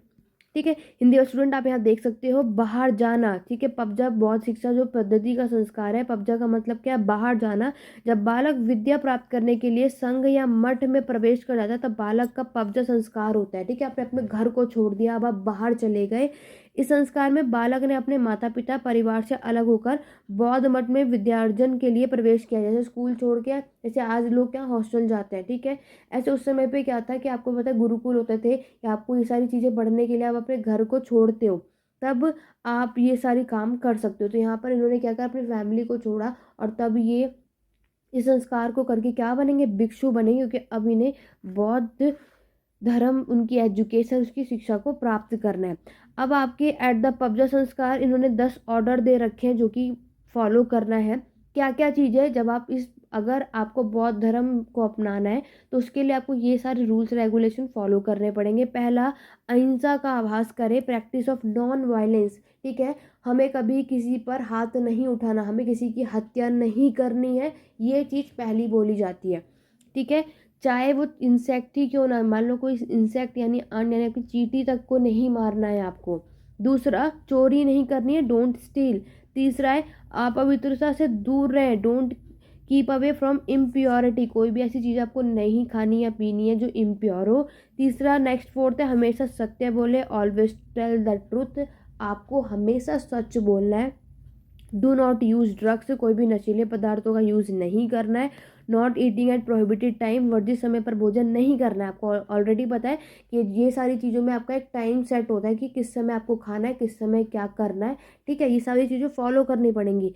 नृत्य, संगीत और आपके स्पेक्टिकल्स, इसमें से परहेज करना है। अब डांस, म्यूजिक, जो एंटरटेनमेंट वाली लाइफ है उन सबको आपको अवॉइड करना है। श्रृंगार से दूर रहना है, मेकअप एंड ऑल कुछ नहीं करना। और अब आप बेड पे भी नहीं सो सकते। ठीक है, अब और लास्ट है, डोंट एक्सेप्ट गोल्ड और सिल्वर डोनेशन, सोना चांदी का दान स्वीकार बिल्कुल भी नहीं करें। बिल्कुल सिंपल और सादगी से जीवन को व्यतीत करना है, क्योंकि अब आप मॉन्क हो, भिक्षु बने हो, तो अब आपको क्या करना है, उसी तरीके से सादगी से अपने जीवन को व्यतीत करना है। और तो ये सारी चीज़ें उन्हें फॉलो करनी है और ये सारी चीज़ें इन्हें सिखाई जाती थी संस्कार में। ठीक है, आगे बढ़ेंगे। नेक्स्ट है आपका उपसब्दा संस्कार। इस संस्कार में पबजा के बाद बौद्ध जो भिक्षु होते थे उनको ये वाला संस्कार करना पड़ता था, जिसमें पबजा सर ये डिफरेंट होता था। इसमें 12 साल की जो शिक्षा प्राप्त करने के बाद 20 वर्ष की आयु में उपसंपदा संस्कार किया गया। मठ के अन्य सभी भिक्षुओं के सामने सरमन को खुद को पेश करना होता है। इस समारोह के लिए किसी को भी प्रवेश दिया जा सकता है जब अधिकांश भिक्षु उसी के पक्ष में मतदान करते थे। ठीक है, इस समारोह के बाद शर्मन को मठ का पूर्ण सदस्य माना जाने लगा। इस मौके पर उनके सारे सांसारिक और पारिवारिक रिश्ते खत्म हो जाते हैं। तो ओवरऑल जब आप ये दोनों सेरेमनी, दोनों संस्कार को कर लेते हो तो यहाँ पर क्या होता है, अब आप अपनी फैमिली से दूर रहोगे। ठीक है, लाइक अब आप शादी नहीं कर सकते। ठीक है, आपका किसी भी कोई भी प्रॉपर्टी पे हिस्सा नहीं होगा। ये सारी चीज़ें हो जाती है जब बौद्ध धर्म को यहाँ पे लोगों ने अपनाया। पूरे जिसे कहते हैं ना, मॉन्क भिक्षु बन गए हो तो पूरे तरीके से बन गए हो। ये सारी चीज़ें आपको यहाँ देखने को मिलती हैं। चलिए आगे बात करेंगे, आपके टीचर्स की रिस्पॉन्सिबिलिटी क्या होगी, क्या जिम्मेदारी है, उस पर बात करेंगे। शिक्षक और छात्र दोनों ही मठ या बौद्ध व्यवस्था के लिए जिम्मेदार होते हैं। ऑब्वियस सी बात है, स्कूल जाते हैं तो रिस्पॉन्सिबिलिटी दोनों की बनती है। परंतु विद्यार्थी भिक्षु की शिक्षा, वस्त्र, भोजन और निवास के संबंध में पूर्ण गुरु पे उत्तरदायी था। यहाँ पर आपको जो पूरा एजुकेशन है, आपके कपड़े हैं, क्लोथ है, आपकी फूड, रेजिडेंस हुआ, तो आपके जो स्टूडेंट मॉन्क थे वो टीचर पे पूरे की तरह क्या है, उस पर रिस्पॉन्सिबल है। छात्र के बीमार पड़ने पर उसके इलाज की जिम्मेदारी भी शिक्षक की होती है। शिक्षक अपने शिष्य के सारा स्नेह प्रदान करते हैं, नो डाउट। और आपको पता है टीचर भी है, जो भी आपके डाउट या क्वेरी है, हमें जो चीज़ें बताई जाती है लेक्चर या क्वेश्चन आंसर मेथड यहाँ फॉलो की जाती है। जैसे आज आप देखते हो कि हमें क्लासेस में पूरे चैप्टर को पढ़ाया जाता है, उसके बाद हमें क्वेश्चन आंसर यानी जो लास्ट में एक्सरसाइज होता है उसको सॉल्व करने को दिया जाता है। क्यों? ताकि ये देखा जा सके कि आपको कितनी चीज़ें क्लियर हैं, आपको वो पूरा चैप्टर या कॉन्सेप्ट जो आपको बताया गया है वो आपको समझ में आया या नहीं। ठीक, चलो अब आगे बढ़ते हैं।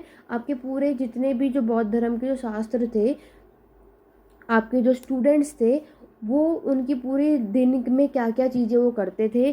शिष्य ने अपेक्षा की जाती है कि वह पूरी निष्ठा के साथ अपने गुरु की सेवा करें। आज भी ये है। ठीक है, अपने टीचर्स के हमें वो यहाँ पे कहते हैं रिस्पेक्ट करनी चाहिए। प्रातःकाल उठकर विद्यार्थी शिक्षक की नित्य कर्म की सारी व्यवस्था कर देगा। ठीक है, अब जो भी उसका डेली रूटीन है वो सारा कुछ देखोगे। वह अपना खाना पकाएगा और अपने कपड़े और बर्तन भी साफ करेगा। भिक्षा मांग कर जो कुछ भी प्राप्त होगा वो अपने गुरु के सामने रखते थे। पहले के टाइम पे देखोगे वो लोग भिक्षा मांगने जाते थे, तो जो भी कुछ होगा तो वो जितना भी कुछ मिला होगा वो किसको ला करके देंगे, अपने टीचर्स को। जब भी शिक्षक की आवश्यकता होती है तो छात्र को किसी भी समय शिक्षा प्राप्त करने के लिए खुद को तैयार करना पड़ता था।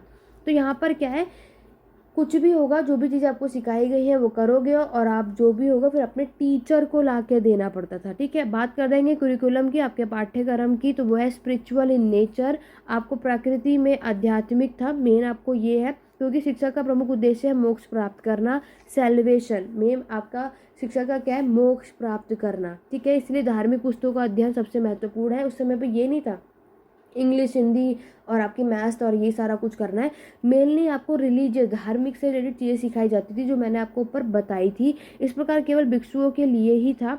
इसके अलावा कताई, बुनाई, कपड़ों की छपाई, सिलाई, स्केचिंग और ये सारी बनाना बौद्ध शिक्षा के लिए अन्य विषय थे। इसके अलावा ये लोग स्पिनिंग, वीविंग, प्रिंटिंग और आपके कपड़ों को टेलर का काम, आपकी सर्जरी, आपके कॉइन सिक्के बनाने का काम, ये सारी चीज़ें भी आगे फिर इन लोगों ने सिखाई और इन लोगों ने फॉलो करी थी। ठीक है, अब बात करेंगे आपकी महिला की शिक्षा, वुमेन एजुकेशन की। तो वुमेन एजुकेशन की अगर हम बात करें, बौद्ध काल के दौरान आप देखोगे महिला की शिक्षा अपने सबसे निचले स्तर पर थी, क्योंकि महिला लोग इस अर्थ में तिरस्कृत थी। भगवान बौद्ध धर्म ने सभी बुराइयों को स्रोत माना है। आपको भी पता है पहले के टाइम पर क्या था कि सोसाइटी में एक जो आपके शूद्र होते हैं, ठीक है, आप और आपकी वुमेन्स, इन दोनों को अलाउ नहीं होता था, ना एजुकेशन में, ना ही टेंपल में जाने का अलाउ, ना असेंबली में जाने का अलाउ। ठीक है, इसीलिए उन्होंने उस समय के दौरान उन्हें सभी बुराइयों का स्रोत मानने की सलाह दी थी। इसीलिए उन्हें अपने जीवन के काल में मठों में महिलाओं को प्रवेश ना देने की सलाह दी थी। तो इसीलिए यहाँ पर जो फीमेल्स थी, वुमेन्स थी, वो मोनास्ट्रीज में, मठ में नहीं जा सकती थी, उन्हें अलाउ नहीं था। अगर उन्हें भिक्षुनी बनना है तो वो नहीं था। लेकिन कुछ समय बाद आप देखोगे उनके प्रिय शिष्य आनंद के आग्रह के कारण बुद्ध ने अपनी सौतेली महाशय सहित लगभग 500 महिलाओं को अपनी कई प्रतिबंध और आरक्षण के साथ विहार में प्रवेश की अनुमति दे दी थी। ठीक है, रिस्ट्रिक्शन लगाया था, याद रखना। ठीक है, मुझे कमेंट करके ज़रूर बताना गौतम बुद्ध के मदर का नाम क्या था, मुझे कमेंट करके ज़रूर बताना।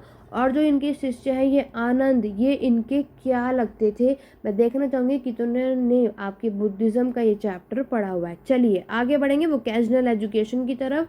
शिक्षा की बौद्ध प्रणाली के दौरान व्यावसायिक शिक्षा की अपेक्षा नहीं की गई। यहाँ पे वोकेशनल एजुकेशन को इग्नोर किया गया आपके बुद्धिस्ट सिस्टम में। विहार के भिक्षु को कताई, बुनाई और आपकी सिलाई सिखाई जाती थी ताकि वो अपने कपड़ों की आवश्यकताओं को पूरा कर सकें। ये सारी चीज़ें पढ़ाई जाती थी। उन्हें आपकी आर्किटेक्चर के बारे में, वास्तुकला के बारे में बताया जाता था, ठीक है, कि जो उनका विहार है वो उसको कैसे उसको रिपेयर कर सके, कैसे उसकी मरम्मत कर सके, पहले ये सारी चीज़ें सिखाई जाती थी, ठीक है। इसी प्रकार बौद्ध धर्म का पालन करने वाले लेकिन बिहार से बाहर रहने वाले गृहस्थों को विभिन्न प्रकार के प्रशिक्षण दिए गए थे और वह आजीविका भी कमाते थे। तो यहाँ पर क्या है कि जो आपके बुद्धिज़्म है, बौद्ध धर्म में मोनास्ट्रीज में रहते हैं, वो सारी चीज़ें तो ये लोग सीख ही रहे हैं, लेकिन इसके अलावा और भी चीज़ें सिखाई गई जिससे वो क्या कर सके, अपने जीवन को व्यतीत कर सके। तो बहुत सारी और भी चीज़ें इन्हें ट्रेनिंग दी जाती थी। अब आपके मेथड ऑफ टीचिंग के बारे में बात कर लेते हैं। यहाँ पर आपका जो पढ़ाने का जो तरीका होता है वो क्या है, अकॉर्डिंग टू बुद्धिज्म के माने में बॉडी, माइंड और कॉन्शियसनेस बहुत इंपॉर्टेंट है। सीखने का यहाँ पे इन्होंने 3 मतलब क्या बताया है, बॉडी, माइंड और कॉन्शियसनेस, आपको भी पता है बहुत इंपॉर्टेंट है। Imitation method, question answer method, explanation method, debate and logic method, lecture method, shastra and conference method, practice method, self study method, तो ये सभी कुछ आपको पता है। इमिटेशन तो देखो सभी करते हैं, ठीक है। रोटेट यानी रोट मेथड, जहाँ पे रटना कहते हैं, ये चीज़ भी बहुत लोग करते हैं। कभी कभी हमें चीज़ें समझ नहीं आती लेकिन पेपर तो देने जाना ही है, तो फिर हमें लगता है कि क्या करें हम, तो क्या करते हैं, इमिटेशन करते हैं।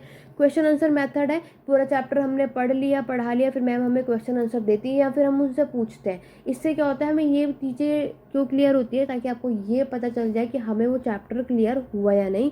एक्सप्लेनेशन मेथड क्या है, कोई भी चीज़ है हम बता रहे किसी भी चैप्टर के बारे में, किसी भी टॉपिक विषय के बारे में, तो यहाँ पर क्या हम उसको एक्सप्लेन करते हैं कि डिटेल में कि वो चीज़ क्या है, ठीक है।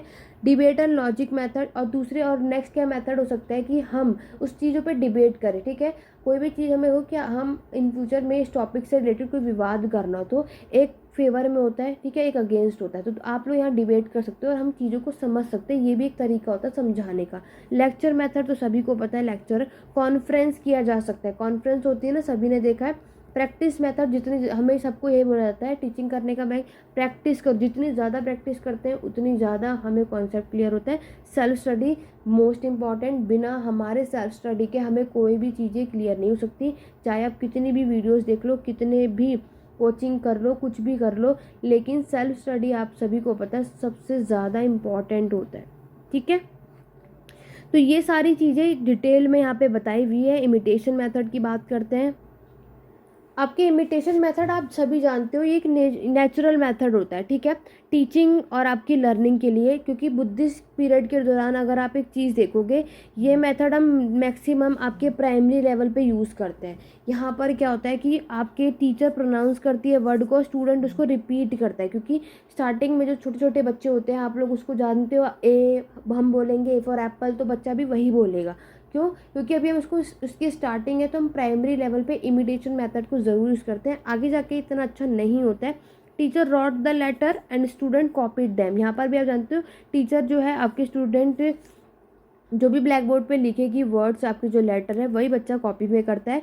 दिस मेथड और also use activity math aimed और डिज़ाइन सब्जेक्ट। कुछ भी करोगे, कोई भी काम करोगे, तो प्राइमरी लेवल पे क्या है, जो भी टीचर लिखेगी वही बच्चा कॉपी करता है। दूसरा है क्वेश्चन आंसर मेथड है, ये भी आपका नेचुरल मेथड है। क्वेश्चन आंसर यहाँ पे आपको पता है, बच्चा यहाँ पे क्वेश्चन पूछेगा, कब क्यों हुआ, कैसे हुआ, ठीक है, ताकि और जब उसको उसके क्वेश्चन का आंसर मिल जाता है तो यहाँ पे फिर क्या होता है, सब वो सेटिस्फाई हो जाता है कि हाँ अब हमें चीज़ें क्लियर है। तो क्वेश्चन आंसर करने से ही चीज़ें सॉल्व होती है। तो बुद्धिस्ट पीरियड में भी ये मेथड यूज होता था। Student did ask question and monk did answer. तो यहाँ पे जो बच्चे होते थे वो आपके मॉन्क यानी भिक्षु से क्वेश्चन पूछते थे और देन वो उसका आंसर देते थे, ताकि ये चीज़ें कि ये करनी चाहिए, क्यों करनी चाहिए, कैसे करनी चाहिए, ये सारी चीज़ें आप देखोगे। एक्सप्लेनेशन मेथड आप जानते हो, आपके जो चाइनीज़ ट्रैवलर है हुआनजांग ने मेंशन किया था इस मेथड को। ये भी आप जानते हो, ये आपके चाइना के ट्रैवलर हैं। कौन है? आपके चाइना के ट्रैवलर हैं। सभी ने पढ़ा है, हिस्ट्री पढ़ी होगी, हर्षवर्धन के टाइम पर ये आए थे, जब भारत में आपकी हर्षवर्धन की डायनेस्टी यानी एंशियंट इंडिया का टाइम था। उस समय पर ये चाइना यहाँ पे आके उन्होंने ट्रैवल किया था। ही wrote that teacher used to explain the meaning of the lesson in detail. This method was used specifically at the higher level of education.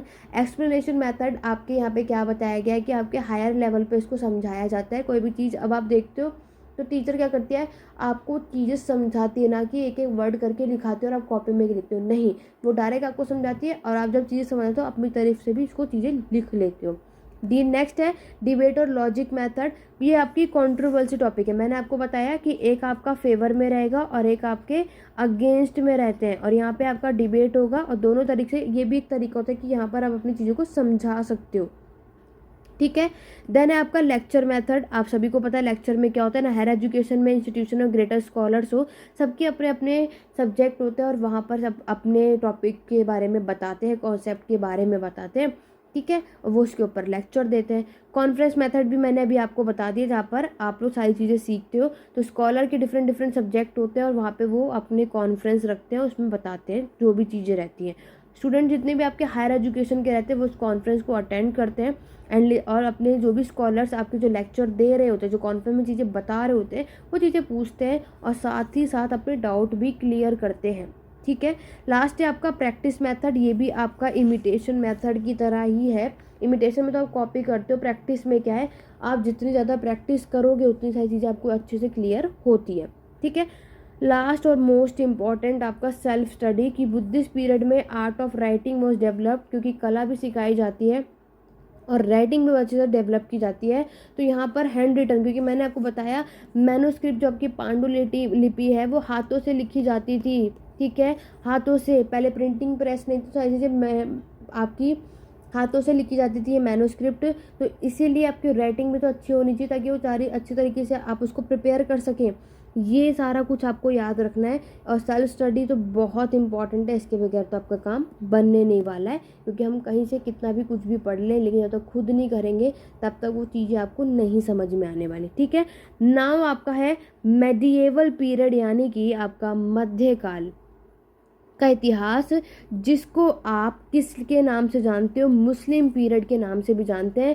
1200 से 1700 का इसका टाइम पीरियड है। और हमें पता है कि हम मेडिएवल पीरियड को मुस्लिम पीरियड इसलिए कहते हैं क्योंकि इस समय आपके मुस्लिम ने रूल किया था। ठीक है, ये आपका 12th सेंचुरी का टाइम पीरियड है, 12th सेंचुरी से 16th सेंचुरी का टाइम पीरियड। ठीक है, यहाँ पर क्या आपके मुसलमानों ने यहाँ पर शासन किया था, इसीलिए इसको हम मुस्लिम काल के नाम से भी जानते हैं।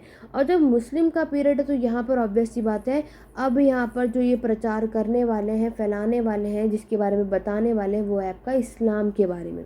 ये अब आप यहाँ देखोगे। वीडियो पसंद आ रही है तो लाइक शेयर करना बिल्कुल मत भूलना। यहाँ तक वीडियो कैसी लगी, यहाँ तक कॉन्सेप्ट क्लियर हुआ है नहीं, कमेंट करके ज़रूर बताओ। क्लियर हो गया? चलिए, इसको स्किप मत करना, इसको ज़रूर करना। यहाँ से क्वेश्चन आपके एग्जाम में ज़रूर पूछे जाते हैं।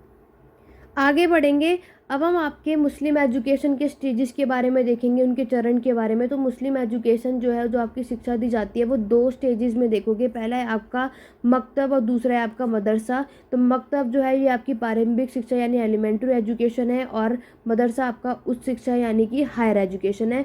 मकतब का आपका वो जगह है जहाँ पर आपके एजुकेशन यानी कि शिक्षा प्रदान की जाती है, उसे मकतब कहते हैं। ये आपके मुस्लिम्स के पीरियड के टाइम पर देखने को मिलता है, और यहाँ पर इसी वजह से मस्जिद के पास ही आपके मकतबों का निर्माण करवाया जाता था। ठीक है, मदरसा तो सभी को पता है, इसका मतलब क्या है कि यहाँ पर भाषण देना, यहाँ पर भी आपके हायर एजुकेशन की पढ़ाई की जाती है। ठीक है, ये तो मदरसा तो सभी को अच्छे खासे तरीके से पता है। अब डिटेल में देखो, मकतब की अगर हम बात करें, वो लाई का प्राइमरी स्कूल है। ठीक है, यहाँ पर आपके छोटे छोटे बच्चे पढ़ने के लिए जाते हैं। वह शिक्षा की स्वदेशी व्यवस्था के पैटर्न पर आयोजित मस्जिदों के निकट स्थित थे, और आपके बच्चों ने अपने जीवन की शुरुआत में इन मकतबों के स्कूल में भाग लिया था और पवित्र कुरान की आयतों को रटाया गया। तो आज जितने भी मुस्लिम स्टूडेंट्स हैं, जितने भी मुस्लिम रिलीजन के बच्चे हैं, आज वो सारी चीज़ें कुरान के बारे में पढ़ पाए हैं, बोल पाए हैं, बता पा रहे हैं, क्योंकि उन्होंने स्टार्टिंग में वो सारी चीज़ें कुरान के बारे में बताई गई, जो भी उस कुरान में आपकी टीचिंग्स दी गई थी। मस्जिद के मौलवी ने शिक्षक के काम को अंजाम दिया था। तो यहाँ पर जो टीचर आप देखोगे वो मौलवी होते हैं, मॉस्क्यू के जो मस्जिद के जो मौलवी होते थे ना, वो टीचर होते थे, क्योंकि वही सारी चीज़ें इन्हें बताते थे। एकल शिक्षा प्रणाली प्रचलित थी और मॉनिटर प्रणाली प्रचलित थी। यहाँ पर आपका सिंगल एक टीचर होते थे और मॉनिटर सिस्टम भी आपको देखने को मिलेगा। यहाँ पर जो शिक्षा दी जाती थी वो फ्री ऑफ कॉस्ट थी, कोई पैसा नहीं देना होता था मकतब में। क्लियर। और साथ ही साथ शिक्षा ने धर्म के प्रति आस्था पैदा करने और बच्चे के धार्मिक भावनाओं को जगाने में मदद भी की थी। यहाँ पर आपकी शिक्षा में, क्योंकि जो भी चीज़ हमें सिखाई जा रही तो आपको ये है कि हाँ, यहाँ पर लोगों को आपके उस धर्म के बारे में आपसे आस्था बढ़वाई जा रही है। ठीक है, आपको फीलिंग्स यानी कि भावनाएं जगाई जा रही हैं। शिक्षण पद्धति मौलिक थी। टीचिंग मेथड क्या है? ओरली। यहाँ पर रिटर्न में नहीं, ओरली सिखाया जाता था उस समय। ठीक है, इसमें विद्यार्थियों को धार्मिक शिक्षा दी जाती थी और पवित्र पुस्तक यानी कि आपका कुरान का अध्ययन कराया जाता था। होली बुक जो आपकी मुस्लिम यानी इस्लाम की होती थी वो कुरान है, सभी को पता है। कुछ मकतबों में लेखन और गणित भी पढ़ाया जाता था। अभी वैसे देखो, आपके मकतब में जो टीचिंग मेथड है वो ओरली था। ओरली सारा मौखिक तरीके से सारी चीज़ें बताई जाती थी, लेकिन कहीं कहीं आपको राइटिंग और अर्थमेटिक वे भी यूज़ किया जाता था मकतब में। अच्छे लेखन पर जोर दिया जाता था। तख्ती यानी स्लेट का यूज़ किया जाता था। स्लेट सभी को पता है, आपका एक छोटा सा ब्लैक बोर्ड जिसके हम सब लिखते हैं, क्योंकि राइटिंग आपकी गुड होनी चाहिए। तो जितना लिखेंगे उतनी अच्छी राइटिंग होगी आपकी। ठीक है, चलिए आगे बात करेंगे मदरसा की, जो हायर एजुकेशन पे आपको देखने को मिलता है। मुस्लिम काल में उच्च शिक्षा मदरसा नामक संस्था के माध्यम से प्रदान की जाती है। ये मदरसा शिक्षा के अंतर्राष्ट्रीय केंद्रों के रूप में काम करते थे। अन्य मुस्लिम देशों के छात्र इन केंद्रों की ओर आकर्षित होते थे। इन केंद्रों की स्थापना मुख्य उद्देश्य धर्म और संस्कृति का संरक्षण और प्रसार करता था। राजाओं ने उनके रखरखाव और विकास के लिए समय समय पर धन उपलब्ध कराकर उनकी आर्थिक मदद की थी। इन उच्च शिक्षण संस्थानों का प्रशासन निजी लोगों और धनी दानदाताओं के हाथों में था। पाठ्यक्रम की अवधि 10 से 12 साल की वर्ष होती थी। शिक्षा का माध्यम विशुद्ध आपके विरुद्ध जो रूप से अरबी और फारसी था। तो यहाँ पर आप देखो, मदरसा है, मदरसा की जो लैंग्वेज जो सिखाई जाती है वो अरेबिक और आपकी पर्शियन होती थी, क्योंकि आपके इस्लाम मुस्लिम की यही लैंग्वेज होती है। यहाँ पर ही पूरे कोर्स 10 से 12 साल में सिखाया जाता था। और यहाँ पे जो राजा है, मोनार्की सिस्टम है, जो किंग है, वो हेल्प करता था कि जो भी आपके मदरसा में जो भी चीज़ें चाहिए होंगी, किसी भी चीज़ में फाइनेंशियल हेल्प की ज़रूरत, वो करते थे। मेंटेनेंस कैसे डेवलप करेंगे, ये सारा कुछ आप देखोगे यहाँ पर। इसमें आपको अपने धर्म को कैसे स्प्रेड करना है, कैसे फैलाना है, ये सारी चीज़ें यहाँ सिखाई जाती थी और करवाई जाती थी। ठीक है, तो और यहाँ पर अलग अलग देशों से, अलग अलग कंट्री से बच्चे आते थे मदरसा में पढ़ने के लिए। तो ये सारी चीज़ें आपको याद रखनी है। अब बात करेंगे मेडिएवल पीरियड में आपकी शिक्षा का क्या उद्देश्य है। आपके धर्म का प्रचार करना, प्रोपगेशन ऑफ रिलीजन, क्योंकि अब बात आती है सोसाइटी में इस्लाम रिलीजन देखने की। तो हमें यहाँ पर क्या है, अब हमें इस्लाम जो आपका धर्म है उसको फैलाना है। दूसरा, expansion of Islamic ethics, Islamic नैतिकता के बारे में बताना है जो भी चीज़ें हैं। तीसरा, आपको ज्ञान का प्रचार करना है, स्प्रेड ऑफ नॉलेज। नेक्स्ट है स्प्रेड ऑफ मुस्लिम कल्चर, जो भी मुस्लिम की संस्कृति कल्चर है, कौन सी भाषा है, क्या किसमें मानना है, क्या नहीं करना है, वो सारा कुछ बताता है। आपके इस्टेब्लिशमेंट ऑफ इस्लामिक एथिक्स, आपकी इस्लामिस्ट की नैतिकता को स्टैब्लिश किया गया था। To get high status with wealth and fame, धन यश के साथ उच्च आहान पाना। राजनीतिक व्यवस्था का प्रचार, प्रमोशन करते थे पॉलिटिकल सिस्टम का, आपके आर्ट स्किल का, रिलीजन इंस्पिरेशन की, आपको मुस्लिम रिलीजन यानी कि आपके इस्लाम धर्म को क्यों मानना है या ये क्यों इंस्पायर है, क्यों इतनी इम्पोर्टेंट है, इससे attachment of worldly pleasure, political education, यहाँ पर क्या है, सांसारिक सुख की प्राप्ति मिलेगी, कैसे क्या होगा, वो सारा कुछ आपको इस समय मेडिएवल पीरियड में एजुकेशन यानी कि शिक्षा दी जाती थी। ठीक, यहाँ पर अब आप देख सकते हो आपके धर्म का प्रचार, मैंने अभी आपको बताया धर्म के प्रचार में क्या है, मध्यकालीन आपके मेडिएवल पीरियड में धर्म का प्रचार करना महत्वपूर्ण उनका उद्देश्य था। इसके लिए मुस्लिम शासक मकसद के साथ मकतब का या मदरसा भी खोले गए थे, क्योंकि तभी आप अपने धर्म का प्रचार कर सकते हो। दूसरा, इस्लामी नैतिकता का विस्तार। भारत में मुसलमान ने शिक्षा के द्वारा एक विशेष सामाजिक और लौकिक नीति का प्रचार किया है। ठीक है, ज्ञान का प्रसार आप कर रहे हो। मुस्लिम शिक्षा का उद्देश्य जनता के बीच में ज्ञान का प्रकाश भी फैलाना था। इसीलिए नेक्स्ट मैंने अभी आपको बताया उस समय आपके मुस्लिम शिक्षा का उद्देश्य क्या है, कि उनका कौन सा कल्चर है, कौन सी संस्कृति को फॉलो करना है, उनके क्या सिद्धांत हैं, उनके क्या कानून हैं, क्या परंपराएं हैं, क्या प्रथाएं हैं, ये सारी चीज़ें भी इन लोगों को बताई गई। नेक्स्ट है इस्लामिक नैतिकता की प्रतिस्थापना। यहाँ पर मैंने आपको बताया कि कैसे मुसलमान का जो नैतिक और चारित्रिक प्रतिमान है वो हिंदुओं से बिल्कुल अलग है। इस्लामी नैतिकता को प्रतिस्थापना करने के कार्य में विशेष रूप से सहायता ली जाती थी। हिंदू मुस्लिम में डिफरेंस है, सारा कुछ यहाँ बताया हुआ है और मैं ऊपर आपको ये सारी चीज़ें ऑलरेडी डिस्कस करा चुकी हूँ। आप लोग अच्छी खासी तरीके से रीड कर लेना, ठीक है। कि यहाँ पर तो ये सब आपके क्या है, मुस्लिम्स के एजुकेशन का उद्देश्य है, धर्म प्रेरणा, आपकी राजनीतिक शिक्षा, ये सारा कुछ आपको यहाँ देखने को मिलेगा। आगे बढ़ेंगे, आपके मुस्लिम एजुकेशन की विशेषताएं देख लो, क्या फीचर्स हैं। मुस्लिम पीरियड में एजुकेशन जो है वॉज इम्पॉर्टेंट रिलीजियस प्लेसेस, धार्मिक जगहों पर देखोगे एजुकेशन यहाँ फ्री होती है और डिसिप्लिन में रहना भी इम्पॉर्टेंट है, ठीक है। रिलेशनशिप आपके टीचर और आपके यहाँ पे बहुत अच्छा खासा था, ठीक है। स्टूडेंट जो है आपके टीचर्स की रिस्पेक्ट करते थे और ये आज भी करना भी चाहिए। ये सारा कुछ आपको यहाँ पे सिखाया जाता है, ठीक है। हिंदी में बता देती हूँ क्योंकि सबसे ज़्यादा प्रॉब्लम सबको यहाँ पे रहता है, इंग्लिश में तो आप फिर भी समझ जाओगे।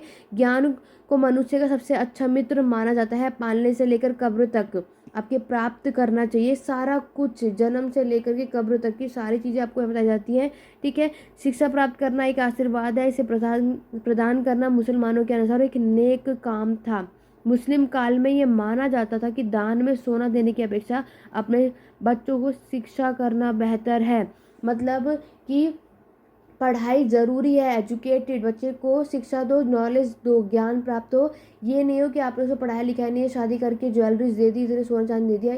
ये इम्पॉर्टेंट नहीं था मुस्लिम्स पीरियड में, ये था कि यहाँ पर इनको पढ़ाया जाए, एजुकेटेड किया जाए। क्लियर हो गया।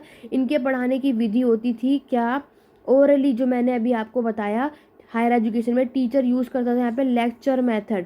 नेक्स्ट इनके साथ साथ यहाँ पे मॉनिटर सिस्टम भी आपको देखने को मिलेगा। इंडक्टिव डिडक्टिव मेथड भी आपको इनकी टीचिंग के टाइम पर देखने को मिलेगी, जिसमें आपके धर्म दर्शन शास्त्र, तर्क शास्त्र, राजनीति विज्ञान को पढ़ाने के लिए सारी चीज़ें यूज़ की जाती थी। देयर वॉज प्रॉपर अरेंजमेंट होता था प्रैक्टिकल टीचिंग के लिए, म्यूज़िक हो, हैंडीक्राफ्ट हो, ड्राइंग हो, मेडिकल साइंस, सब कुछ सिखाया जाता था। और आपकी सेल्फ स्टडी यानी आपकी खुद से इनको बढ़ावा भी दिया जाता था, इनकरेज किया जाता था, क्योंकि मैंने भी आपको बताया बिना खुद से पढ़े हम कुछ भी नहीं कर सकते। चाहे आप कितनी अच्छी वीडियो देख लो, कितने अच्छा कोचिंग कर लो, कितने अच्छे टीचर आ जाएं, लेकिन जब तक खुद सेल्फ स्टडी नहीं करेंगे काम नहीं बनने वाला। टीचर आपकी प्रॉब्लम को सॉल्व भी करते थे। राइटिंग भी बहुत इंपॉर्टेंट थी, इसको आपको इम्प्रूव करना है, ठीक है। इनको जो मैं पढ़ाने का तरीका, इनका जो मीडियम था वो कौन सी भाषा थी, आपकी फ़ारसी भाषा यानी पर्शियन लैंग्वेज का यूज़ करते थे। शाही नौकरी प्राप्त करने के लिए फ़ारसी का ज्ञान आवश्यक था। अरेबिक भाषा भी कंपलसरी थी। Hindu could study there religious book, यहाँ पे जो इतने भी हिंदू थे वो भी मुस्लिम के इस धार्मिक ग्रंथ का अध्ययन कर सकते थे। ये सारा कुछ यहाँ पे बताया हुआ है। फिर मुस्लिम के काल में आपकी वुमेन एजुकेशन, महिला की शिक्षा देखो कैसे थी। पर्दा का प्रथा था, ठीक है। आप भी जानते हो कि पर्दा ये सिस्टम यहाँ पर था। यहाँ पे मकतों में केवल छोटी जो लड़कियां थी उनको शिक्षा प्राप्त करने की अनुमति थी, बाकियों को नहीं थी। महिलाओं के लिए उस शिक्षा की कोई सुविधाएं नहीं थी, क्योंकि राज्य ने महिलाओं के लिए अलग संस्था स्थापित नहीं किया था। इसी वजह से यहाँ पर भी लड़कियां नहीं पढ़ सकती थी। निम्न वर्ग की स्त्रियों को शिक्षा छोड़कर जाना ही पड़ता था। जितनी लोअर क्लास की वुमेन होती थी ना, इनको शिक्षा प्रदान नहीं की जाती थी। जितनी भी अमीर लोगों की शिक्षा थी, अमीर लोग जो आपकी और वुमेन थी उनको पढ़ाया जाता था, ठीक है। वो घर पर की जाती थी व्यवस्था, उनके लिए महिला द्वारा चलाए जा रहे मकतबों मदरसों में की जाती थी। वह धर्म, साहित्य, नृत्य, संगीत, अन्य ललित कलाएँ भी सीखती थी। यानी कि सोसाइटी में रिच और पुअर यहाँ देखा जा रहा है, तो लोअर क्लास के लोगों को ये शिक्षा नहीं मिलती थी। रिच पीपल का आप देख ही रहो कि अब वो प्रदान की जाती थी। आपकी रही बात वोकेशनल एजुकेशन की, जिसमें आपकी मिलिट्री एजुकेशन, मेडिकल एजुकेशन, सैन्य शिक्षा और आपकी चिकित्सा शिक्षा भी आपको देखने को मिलेगा। मेडिकल एजुकेशन आप देखोगे प्रॉपर तरीके से प्रोवाइड की जाती थी। संस्कृत बुक यहाँ पर ट्रांसलेट की गई इन्होंने पर्शियन में, ताकि आपके लोगों को ईजिली से सारी चीज़ें समझ में आए। यहाँ पर जितने भी सोल्जर्स थे, सैनिक थे, उनको अच्छी खासे ट्रेंड किया जाता था। आपकी एरो, स्पेयर, सारी चीज़ें सिखाई जाती थी, क्योंकि पहले वॉर किए जाते थे, तो वॉर युद्ध लड़ने के लिए आपको हथियार चलाने भी आने चाहिए, कैसा क्या होना है। सभी मुस्लिम शासकों का उद्देश्य अपने राज्यों को मजबूत बनाना और स्थायी बनाना था, इसलिए उन्होंने सैन्य शिक्षा पर जोर दिया था। ठीक है, तो यहाँ पर सैन्य शिक्षा बहुत इंपॉर्टेंट है, ये सारी चीज़ें आपको यहाँ देखने को मिलेगी। फिर हम आगे बात करेंगे आपके इस मुस्लिम एजुकेशन का एडवांटेज क्या है और डिसएडवांटेज क्या है। देखो, एडवांटेज यहाँ पर अगर आप देखोगे तो यहाँ पर हमें देखने को मिलता है इनके आपके व्यवहारिक शिक्षा को अधिक महत्व दिया जाता था और आपके छात्र और आपके जो शिक्षक है इनके रिलेशन संबंध जो अच्छे होते थे। छात्रों को मूल शिक्षा दी जाती थी और शासकों ने शिक्षा के विकास में सहयोग दिया। ठीक है, एजुकेशन को बढ़ावा मिला है, ये आपने यहाँ देखा।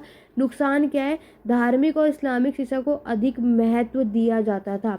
यहाँ पर क्या है, ज़्यादातर आपके इस्लाम रिलीजन सिखाया जाता है, इस्लाम एजुकेशन शिक्षा प्रदान की जाती है, औरों पे कोई महत्व यहाँ दिखाई नहीं दिया। छात्र ने देश पे शासन करने के लिए नेतृत्व पर ध्यान केंद्रित करने का लक्ष्य रखा था। स्टूडेंट का एम क्या था, टू फोकस ऑन लीडरशिप और रूलिंग द कंट्री। तो लीडरशिप पे उनका फोकस रहा क्योंकि उन्हें अपने देश पर रूल करना ये नुकसान है। आज हम इस कंट्री में रहते हैं और हमें सिर्फ अपने ही धर्म के बारे में पता हो, बाकियों के बारे में ना पता हो, या हमने सिर्फ एक ही भाषा सीखी हो, अपनी जो नेटिव लैंग्वेज है, बाकियों के बारे में नहीं, तो ये सारी चीज़ें भी गलत है जो हमें यहाँ देखने को मिलते हैं।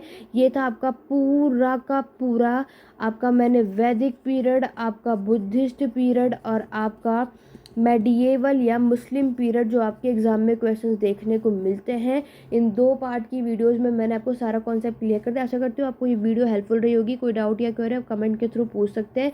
बाकी की हमारे चैनल पे सब्सक्राइब कर लो, आगे की सीरीज़ आपको कंटिन्यू देखने को मिलेगा। कोई भी डाउट या क्वेरी आप पूछ सकते हैं। तो आज की वीडियो में बस इतने। आशा करती हूँ कि आपको सारी कॉन्सेप्ट क्लियर हो गया होगा। तो मिलेंगे अपने नेक्स्ट वीडियो में एक नेक्स्ट टॉपिक के साथ। तो आज की वीडियो में बस इतना ही। Thank you for watching.